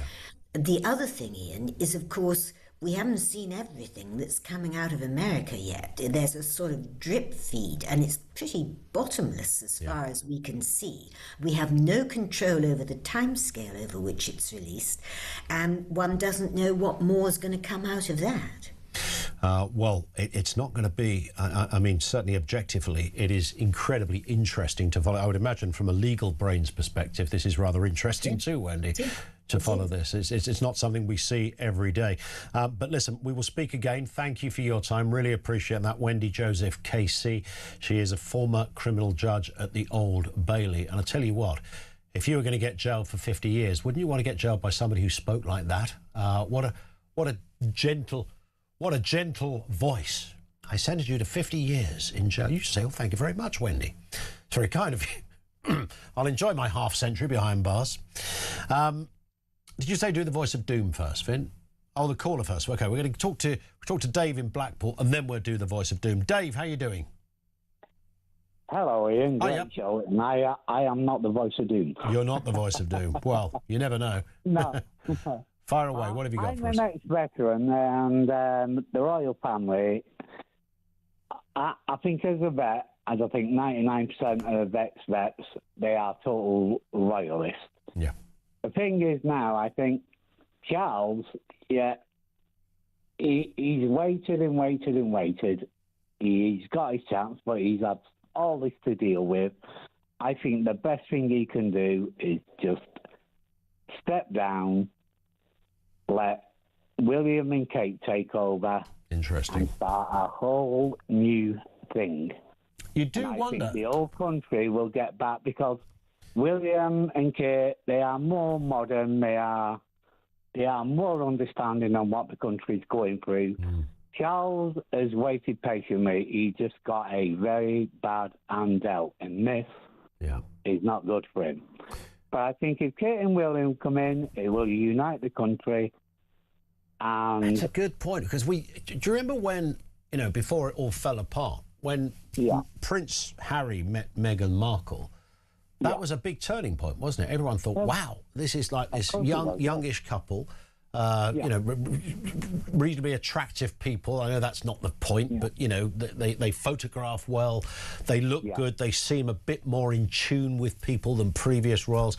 This was going to be a new start to the royal family, where younger generations who progressively lost interest in the royal family would suddenly find a new interest in this too. And of course, it all went wrong in that respect.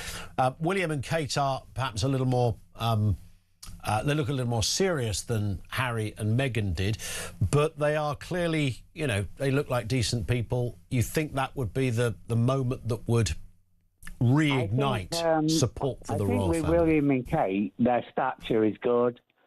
They understand.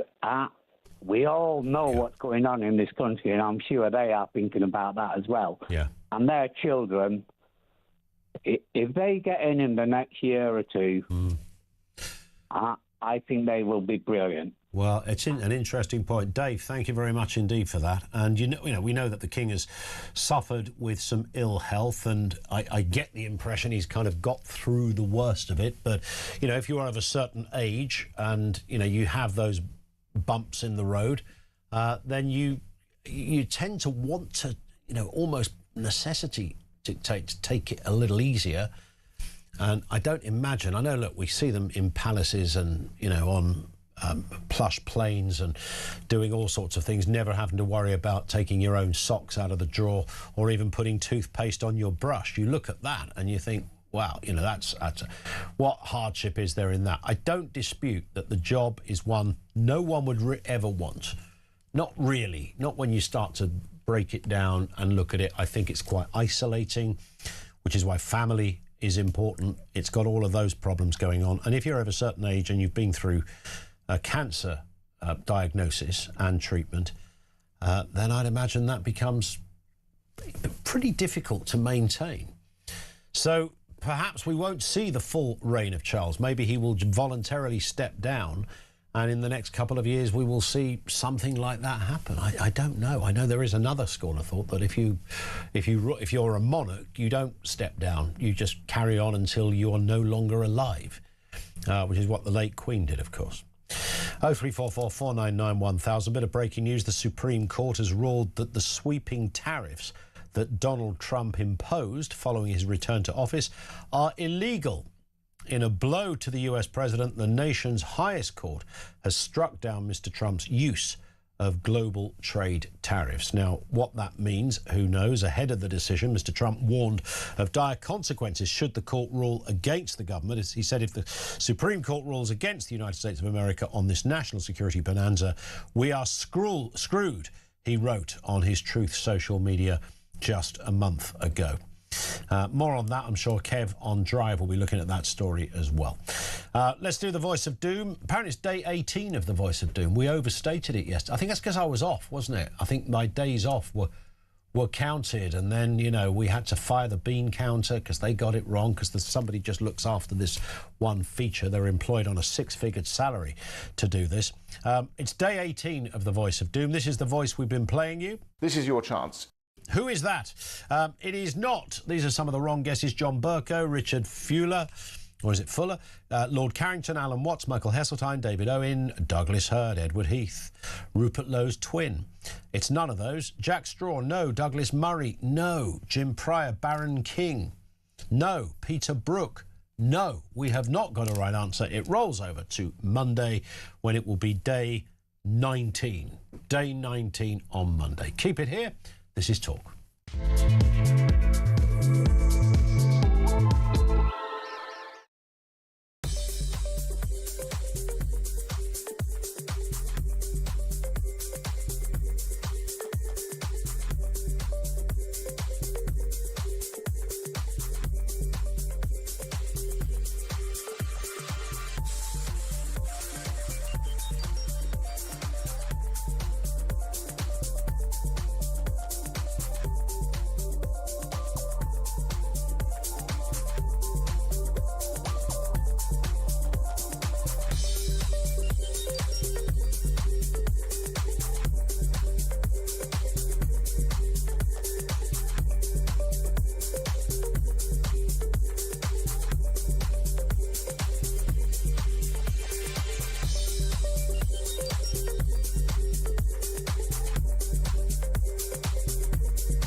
We genuinely are on resignation watch. There is absolutely no doubt about it. Labour MPs, they say, listen, Keir, your position is untenable. This is all about appointing that rat, Peter Mandelson, who faces a criminal investigation. Can Keir Starmer survive the Mandelson scandal? We have breaking news for you. We've just been talking about, of course, Morgan McSweeney, the Chief of Staff. We've now had another resignation from number 10. And Keir Starmer's Director of Communications, Tim Allen, has now also resigned. The plot is thickening. The noose is tightening. Across the UK, on DAB+, on YouTube, on your mobile, and on your side. This is Talk. This is Talk. Carl says, this is back to the divide of the right. Restore have no candidates, no public awareness, no councils. They do have, I think, 11 councillors, mostly courtesy of those Kent County councillors who were Reform councillors that were either suspended or kicked out by Reform or left. But yeah, I take the point. No money, nobody outside politics has heard of them, and so this will not get a majority in Parliament. Sure, 3 years away for elections, but Nigel has been around for years compared to Rupert. Rupert who in the public eye, says Carl, and that might sound harsh, but it happens to be true. And the same would be for Ben as well. That said, that would just be an argument to never start a political party. I think you could probably say the same for Zach Polanski, who's running the Greens. I don't think he would have much public awareness if he went around on the streets and had a 12:8 photograph of Zach and said, who is this? I think almost nobody would know who it was. So you're always going to stumble across that one. 3 years is a long time, but when I look at the amount of work that I know that Reform have been doing and are doing I mean, when I say a daily basis, I'm talking a minute-by-minute basis in making sure they've got candidates at the ready, that they are fully interviewed, they're ready to go, and if the general election was called earlier, bang, they can go. The amount of work that has gone into forming reform has been years, frankly, to get it to where it is now. It looks, reform now are spoken of like a player in the spectrum of serious political parties. Other parties have yet to get there, but that took reform years to do that. So I'm sure Rupert Lowe, who's a very astute, switched on and successful businessman, as is Ben Habib, it's not as if they don't know that. Of course they know that. But it's for them to circumnavigate it and do something about it. Carl, thank you very much indeed for that. Jez in Bucks says, my totally unverified theory is that presidents aren't told too much about aliens. This is because they would make a fantastic tool of plausible deniability when they leave office. Well, I was the president of the United States, and I can tell you categorically there are no aliens, says Jez from Bucks. Yeah. It's a good point, isn't it? Because there is a theory, of course, that there's certain things you don't need to tell the president or the prime minister. You just don't tell them. So there's some senior civil servants that often know much more than a prime minister, but they might only know much more about one department and nothing at all about other departments. So the person that's the permanent secretary in the Department for Agriculture knows nothing about the goings on of the Department for Sport, Heritage, Culture, whatever it's called. Whereas the Prime Minister knows more collectively, but not as much individually as about. So nobody ever gets the full picture. Or something like that. William is in London. On Prince Andrew and the ramifications, what have you got for us, William? Afternoon to you. Thank you for taking my call, Ian. Pleasure. One little bit of a joke. Yeah. Prince Andrew, he was 66 yesterday. He was. He would be entitled to his old age pension. That's a good point. But anyway. Yeah, it's a fair point. Andrew, to deflect, Ian, Andrew is a bit of a deflection, I think, for Mandelson, for what Mandelson has been up to as well. Why hasn't he been arrested? Keir Starmer, everything that's happening with Keir Starmer. That would suggest a bit of a conspiracy, though, wouldn't it? No, it's factual. It's happening, though, Ian, isn't it? Well, not if they haven't yet got enough evidence to arrest Mandelson. He was in that web, Ian, wasn't he? You've seen the photographs. He's been mentioned many times in the Epstein files. Yeah. And I But really you'd have to have enough. The police would. I mean, they have gone to his house. When I say raided, I mean they've gone to his house and taken away Kid. So it's not as if Mandelson's been forgotten in this. I mean, he's being investigated. Well, I hope he hasn't been forgotten. As I say, I don't want to sideshow. No, I mean there is an investigation. Yeah, I think Andrew was always the useful idiot.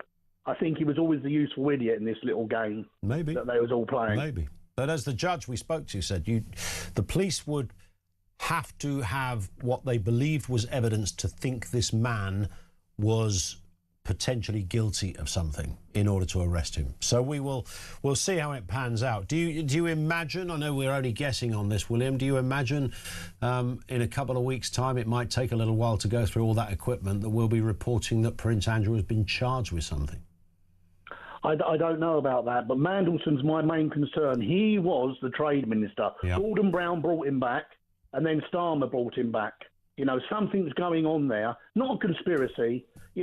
Sacked 2 or 3 times for naughty Well, that's things. because they're stupid, William. I mean, because they have this belief that somehow this Peter Mandelson character. Remember that speech when Starmer said something on the lines of, some people call him this, some people call him that, but to us he's just good old Peter.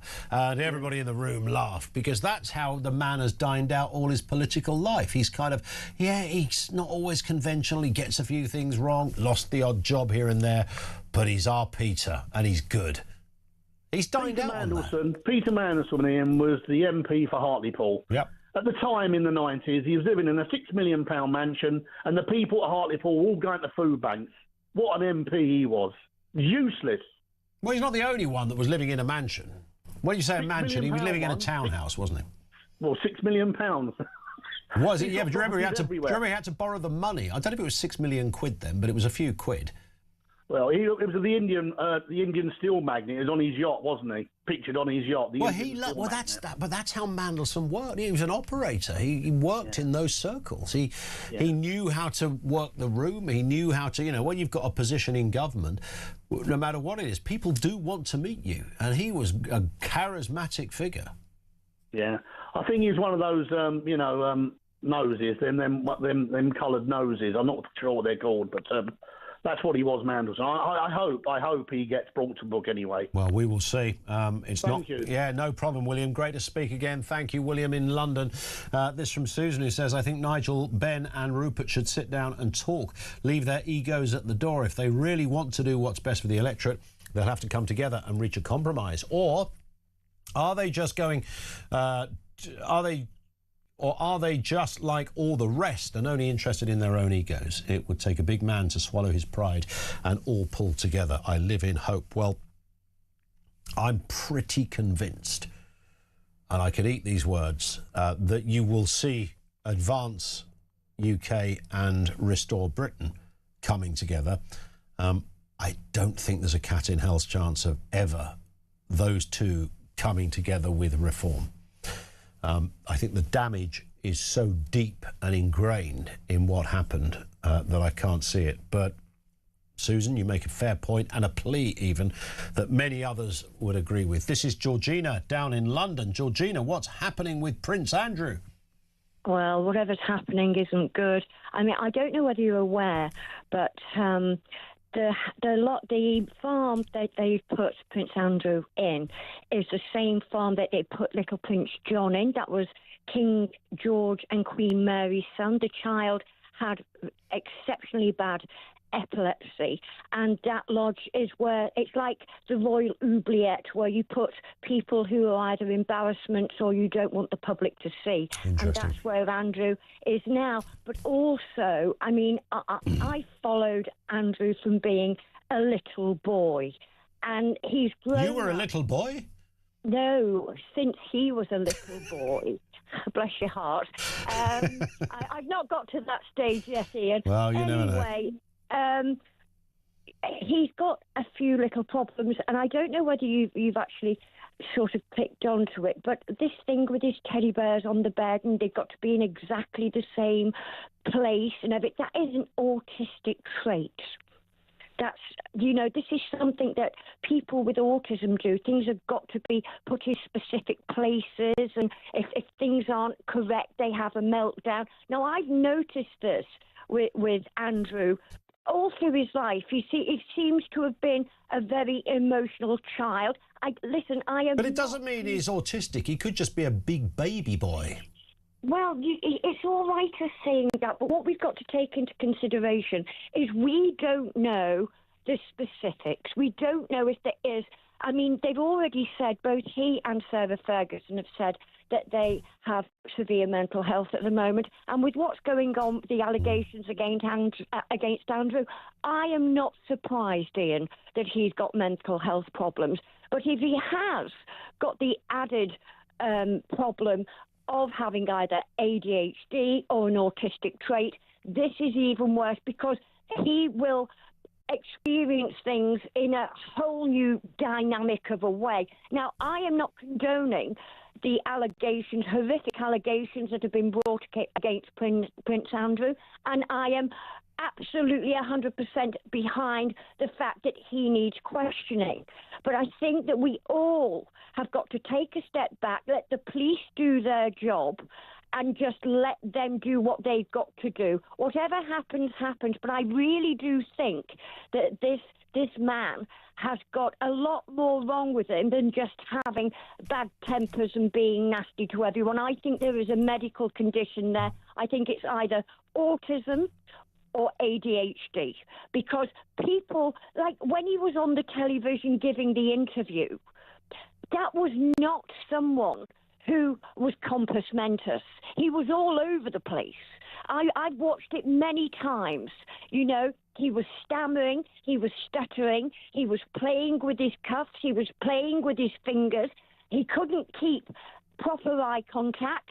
These are not traits of a man who is in good mental health. But, I mean, you could say, I mean, two things. You could say anyone under that level of pressure was never going to look at their most comfortable. So there's that. You would sweat, you would play with your hands, you would, you know, perhaps you'd have those kind of tics or behavioural manifestations in those circumstances. Plus, you had to sit next to Emily Maitlis for an hour, so that's enough to make you sweat, I guess. But not just that. I mean, even if he was somewhere on the neurodiverse spectrum, you know, that doesn't in any way, it might explain some things, but it doesn't mean you're not, you know, you're entitled to any different form of justice, of course. You're not, but I do think that the media needs to be aware that they are dealing with someone who is under tremendous pressure. Now, no matter how much we dislike Andrew, and we do dislike him quite a bit at the moment, but let's not forget Sarah Ferguson. She's in it as deeply as he is. I think she needs... Well, I'm not sure she is. I mean, she wasn't a trade envoy, and she wasn't, you know, accused of sleeping with, you know, somebody who in the United States is seen as a child. No, not at all. But she did take her daughters over there, Ian. Yeah, she did, and she liked money. You know, she was clearly a bit of a scrounger in that respect. Loved a quid or two, that one. Absolutely, but we've got to remember, you know, they were in this together, okay? You know, Andrew was a trade envoy. All right, on that point, Georgina, I have to cut in because we've overshot on time, just gone 3:30. We'll talk UFOs in a second. This is going to be great, right here on Talk.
Across the UK, on DAB+, on YouTube, on your mobile, and on your side.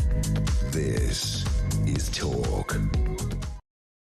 It is Talk 25 to 4. Now, Donald Trump has ordered the release of government files on aliens and UFOs due to what he called tremendous interest from the public. He made the announcement on his Truth Social platform on Thursday night. This was hours after he'd accused Barack Obama of revealing classified information in a podcast last week. Let's have a listen to what the former president said. Are aliens real? They're real, but I haven't seen them, and they're not being kept in, what is it? Area 51? Area 51. There's no underground facility, unless there's this enormous conspiracy, and they hid it from the President of the United States. What was the first question you wanted answered when you became president? Where are the aliens? Where are the aliens? Yeah, I wonder if it was. In a moment, we'll speak with Nick Pope. Nick worked at the Ministry of Defence for the British government investigating this very area first. Mark Christopher Lee, UFO researcher and filmmaker. Nice to have you with us, Mark. I mean, is this a moment, firstly? I mean, when we hear this from conspiracy theorists will go, hang on a second, you know, the former president, the current president, they knew what they were doing here. They're all in it together. Is this a moment within the wider debate of what we should know? I do think this is a historic moment, to be perfectly honest. I mean, I've been researching UFOs from a skeptical viewpoint most of my life, and there's definitely something to it. And I think there's been such a groundswell of pressure and opinion in the United States, especially, that has led to this, you know, current situation. And don't forget, we've had congressional hearings where decorated pilots have given, you know, evidence under oath to Congress. Yeah. So, you know, it's serious business. Over here in the UK, we still kind of have a jokey attitude towards it, you know, which people like myself are trying to change. But there's been so much pressure from the public, from, you know, Trump's, you know, hardcore voters, basically, to push for this release. And I think what is interesting is what actually Trump said in, you know, his announcement. He said it's extremely complex. And he mentioned the words extraterrestrial and alien. He didn't just say about UFOs, which could be explained away as just misidentified craft, you know, our technology. Yeah. He's actually said the words extraterrestrial and aliens. Now, is this, you know, hopefully this is going to lead to further revelations about the truth that there is some sort of alien presence here. But it could just be, you know, a diversion from what's going on. You have to be open to that as well. And, you know, and does the president, you know, is he going to get to the truth? These are the questions that I want to know. Yeah. And I think when Barack Obama, when the interviewer there said to him on that podcast, you know, what was the first thing you wanted to know when you were president? And he said, where are the aliens? I mean, I honestly, if I was going to be the president, that would be at least in my top 10, right? Definitely, yeah, me too. Is what we want to know. Yeah. And, you know, and now mainstream science knows there's going to be alien life on other planets, you know, in the universe. It's going to be plentiful. So there is a distinct possibility that we may get confirmation that there is alien life, and some of it may have visited here. And, you know, I was told by an insider from Washington a few months ago about that Trump had already prepared a UFO speech to give on July the 8th, which is the 79th anniversary of Roswell. And, you know, and I actually went public. I did deliberate whether to release that information or not. But I did. I, you know, followed my instincts. And then Lara Trump just last week confirmed that there was a speech that Trump has drafted about UFOs. Wow, that's interesting. I mean, the bit that what you said at the beginning, Mark, I thought was interesting, because the testimony of pilots is always fascinating, because these are, I'm sure there's a few oddball pilots out there, but generally speaking, they're fairly credible people. There's nothing much in it for them, but if they're, you know, flying a jet, taking people on holiday to wherever, and, you know, suddenly they look out the window and see something, they know what another, they know if it's an easy jet plane or whether it's, you know, a military jet going past. They see that stuff, you know, on a fairly regular basis. They're aware of that. Their training allows for it. So if they see something that just isn't right, whether it's the speed it's doing, the shape or whatever, I think that is something we do take seriously. However, on the other side of it, actually seeing an alien, whatever the heck they look like, I mean, they may just look like us, but of course the archetypal little green man from Mars image, that you'd think by now we might have a photo. There might be just that one photo. Here we are, 2026. You've been following this for years. No one's got the photo. Every time there's a bit grainy, or it looks a bit like, what do they call them? Greys, I think. Is that the right word for some of those? Again, another archetypal sort of image of an alien. There's not the glossy 6x8 photo of somebody standing there saying, look, there's an alien behind me. Absolutely. We haven't had that smoking gun. As you say, all the videos and photographs are always grainy. They could always be interpreted as something terrestrial. Yeah. So there's always that. However, what I'm hopeful for with Trump's statement is that he may release the files on the UK's biggest UFO case at Rendlesham Forest. Of course. That was in Suffolk, is that right? Yeah, but it was a US NATO base, Yes. RAF Bentwaters, RAF Woodbridge in 1980. Something definitely happened there. There's physical evidence. I'm sure Nick Pope can tell you more about this than me, but there's trace evidence of radiation levels being higher than background. There's indentations on the ground. Military personnel encountered something. Encountered a craft. Yeah. So will those files be released? And I call on now, I've given the opportunity, Sir Keir Starmer to release these files. Trump has done it. Why can't our Prime Minister? There's something out there. I'm getting contacted most days by pilots, by military servicemen in the UK that have experienced something unexplained, something real, something tangible. It's not airy-fairy nonsense. Something is in our skies. Release those files. Love it. Mark, let's speak again. Great to have you on with us. Mark Christopher Lee, UFO researcher and filmmaker. Let's get a word from Nick Pope. Used to work at the Ministry of Defence for the British government, investigating UFOs. Good to see you, Nick. Haven't seen you for about 20 years or something of that nature. Nice to have you on with us. Of course, you would have signed the Official Secrets Act back in the day. For the purpose of this interview, can you just forget all of that official secret stuff and tell us where the real meat of this one? How much does Starmer really know to start with? Because our last guest referred to that. Would a British Prime Minister be aware if there were things up there in the skies? I'm not sure that he would be. I think that the United States is very much the leading authority when it comes from this.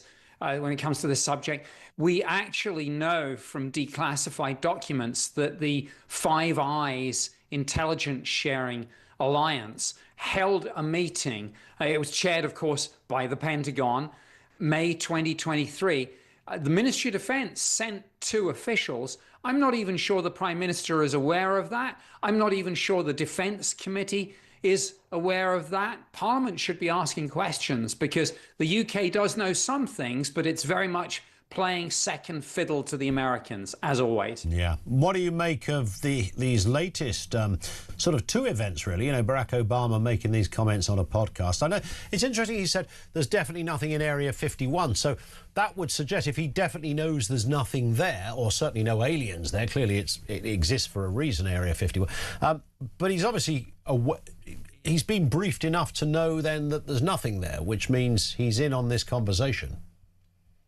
Oh, I have absolutely no doubt that it really is the first question that every president asks when they get into the Oval Office. In fact, I remember Bill Clinton going on a chat show some years ago, and he said there were two things I wanted to know when I first took up office: who shot JFK, and what's the truth about UFOs? So every president asks, every president probably gets the briefing, but only a second-term populist like Trump could probably be the one to actually blow this out of the water. So I'm really glad that he's personally engaged on this now. And once Trump says he's going to do something, I mean, he's not that moved by public opinion or criticism. He's just like, if I want to do something, I'll do it. And he's put his mind to this. I think it's going to be very interesting. Yeah, but even though Trump is,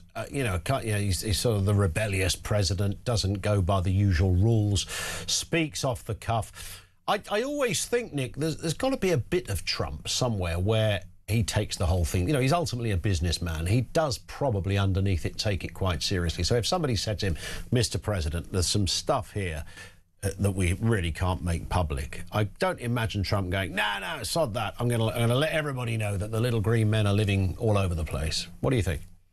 Well, I'm not so sure. I mean, I think the combination of his age and the fact that he probably wants to cement his legacy in history, if ever there is a smoking gun in the files, I think this is the time when he might just be tempted to say, you know what? The deep state can say what they like, the critics can say what they like, but I'm just going to be Trump and do my thing. Yeah, we will see. Tell us what you can say. Just a final point, Nick, when you were working in the Ministry of Defence at the UFO desk, I mean, how often did the phone ring? And was there something that you can tell us that was, to you, still a head-scratcher, something that you carry around with you thinking, wow, I still can't explain that bit?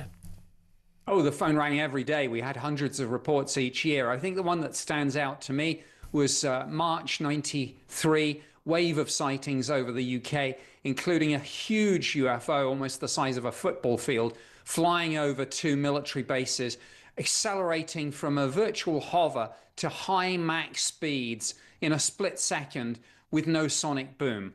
Wow. That's, people talk about misidentifications and weather balloons. That ain't no weather balloon. Wasn't that just when they were building the Shard? A flying shard. There was a lot of big bits of metal being hoisted up cranes. I remember that much. So something like that. How did nobody capture that on film? Well, it just happened so quickly, I guess. Well, yeah, but part of it is most of these sightings were between 11 o'clock and 3 o'clock in the night. Right. And even then, people forget. It's not quite the day of 24/7. Media coverage and everyone with a smartphone. It was still unusual for people to be walking around with a camera strapped around their neck. That's true. But it's also the same time that people are out looking for their dealer as well, isn't it? So, I mean, maybe people's memories are a little bit fuzzy. Who knows? But you have multiple reports on that. Multiple reports. The Ministry of Defence file, which is declassified and at the National Archives, is over an inch thick. I mean, wow. I think there's 100+ documents. That's amazing. And do you share our previous guest Mark's thoughts on Rendlesham? Because that's always been, books have been written about that, documentaries have been made, former military personnel have spoken very openly about what they experienced that night. Thoughts on that?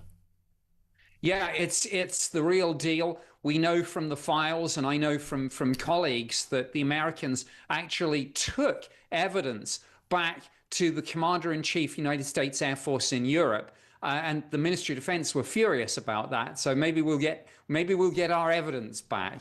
We will see. On a separate note, Nick, I said, the first time I met you was years ago, because you used to come on James Wells' show on a regular basis, and what fun we had. He'd whip out a tin of lagers, and it was always great, and you would tell these similar stories. I know you've had a bit of a bumpy road in the health department in the last few months. How are you? How is that all going? Well, soldiering on, but the prognosis isn't too good. So let's just say I want to see this one pushed over the line. Yeah, and absolutely right.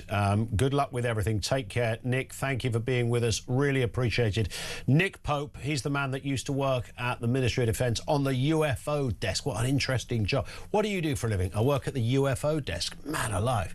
I wasn't aware of the one. What did he say? 93. This kind of sheet of something flew at speed up into the air over a military base, and it was the size of a football pitch.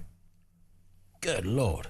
I wasn't aware of that. Lots of comments coming in, and I love this from Madders, who says, Jason, who says, so in our small galaxy, we have 400 billion stars, and our galaxy is just one of 2 trillion galaxies that we currently know of. That's a lot of stars and a lot of planets, most of them billions of years older than ours. As Arthur C. Clarke said, either we are alone in the universe or we are not, and both are equally as terrifying. I choose to believe we are not, says Jason, the space nerd in Pompey. Yeah, because the thought we're on our own is actually a bit weird, isn't it? It's just us. But you know that other thing, you have that thought every now and again when you think there's another planet where everything we're doing now, not literally replicated, but there's another group of people, God knows where, who have cars and houses and industry, and they've got a whole world going on. And there's 1,000 of them scattered around. That's a bit weird. Although Howard says there are no aliens in our time frame, too much time and distance. Yes, but if you are an alien race that have circumnavigated that problem, then you could visit, couldn't you? How do we explain it? 0344 499 1000.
We genuinely are on resignation watch. There is absolutely no doubt about it. Labour MPs, they say, listen, Keir, your position is untenable. This is all about appointing that rat, Peter Mandelson, who faces a criminal investigation. Can Keir Starmer survive the Mandelson scandal? We have breaking news for you. We've just been talking about, of course, Morgan McSweeney, the Chief of Staff. We've now had another resignation from Number 10. And Keir Starmer's Director of Communications, Tim Allen, has now also resigned. The plot is thickening. The noose is tightening.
Across the UK, on DAB+, on YouTube, on your mobile, and on your side.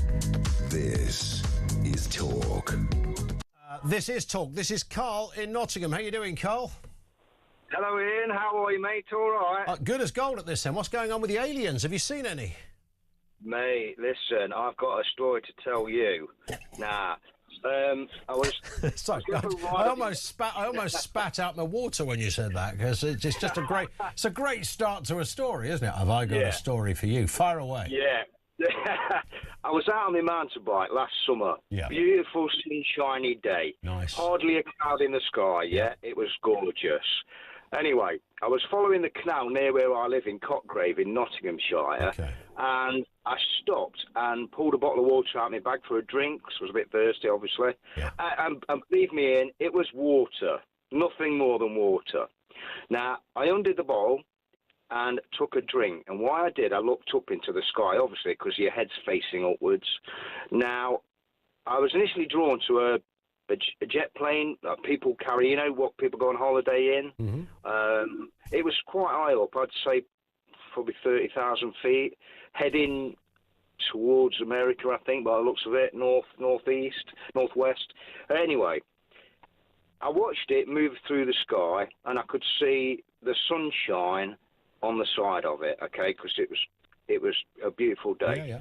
Now, I took another drink, and I don't know what made me do it, but I looked to the left across the horizon in the sky, and I thought, what's that? It was a rugby ball made from chrome, okay?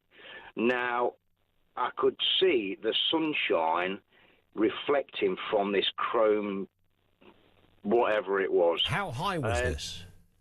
30,000 feet. Same level as this jet liner. But you could see that it was the size of the shape of a rugby ball, but bigger, obviously.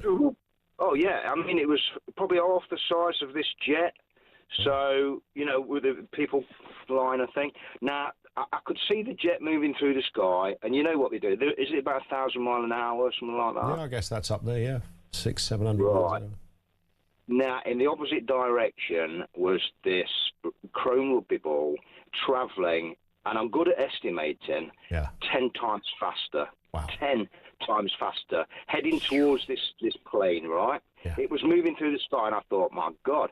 And I could see that, honestly, the sunshine was brilliantly bright off the side of this chrome rugby ball object, and it went past the aeroplane, and it was heading towards this cloud that was sort of hovering in the sky, not a big cloud. And I thought, wow, that's amazing. I thought, well, I'll see it go through the cloud and out the other side. So I watched. It went into the cloud and did not come out the other side. It never came out the other side. Never came out the other side, mate. And this was only like a year ago. Just over a year ago. This was last summer. Last summer. Now, believe me, Ian, I've actually seen a couple more. I don't know whether Cottgrave's a hotspot. Well, it might. I mean, it is often said that there can be a concentration in a certain area. Now, of course, Carl, I've got to move, by the way, because Kevin O'Sullivan's just come in. That's a brilliant call to finish on. Thank you for that. Of course, it could be military based. Who knows? Kevin O'Sullivan, you've worked with a few aliens.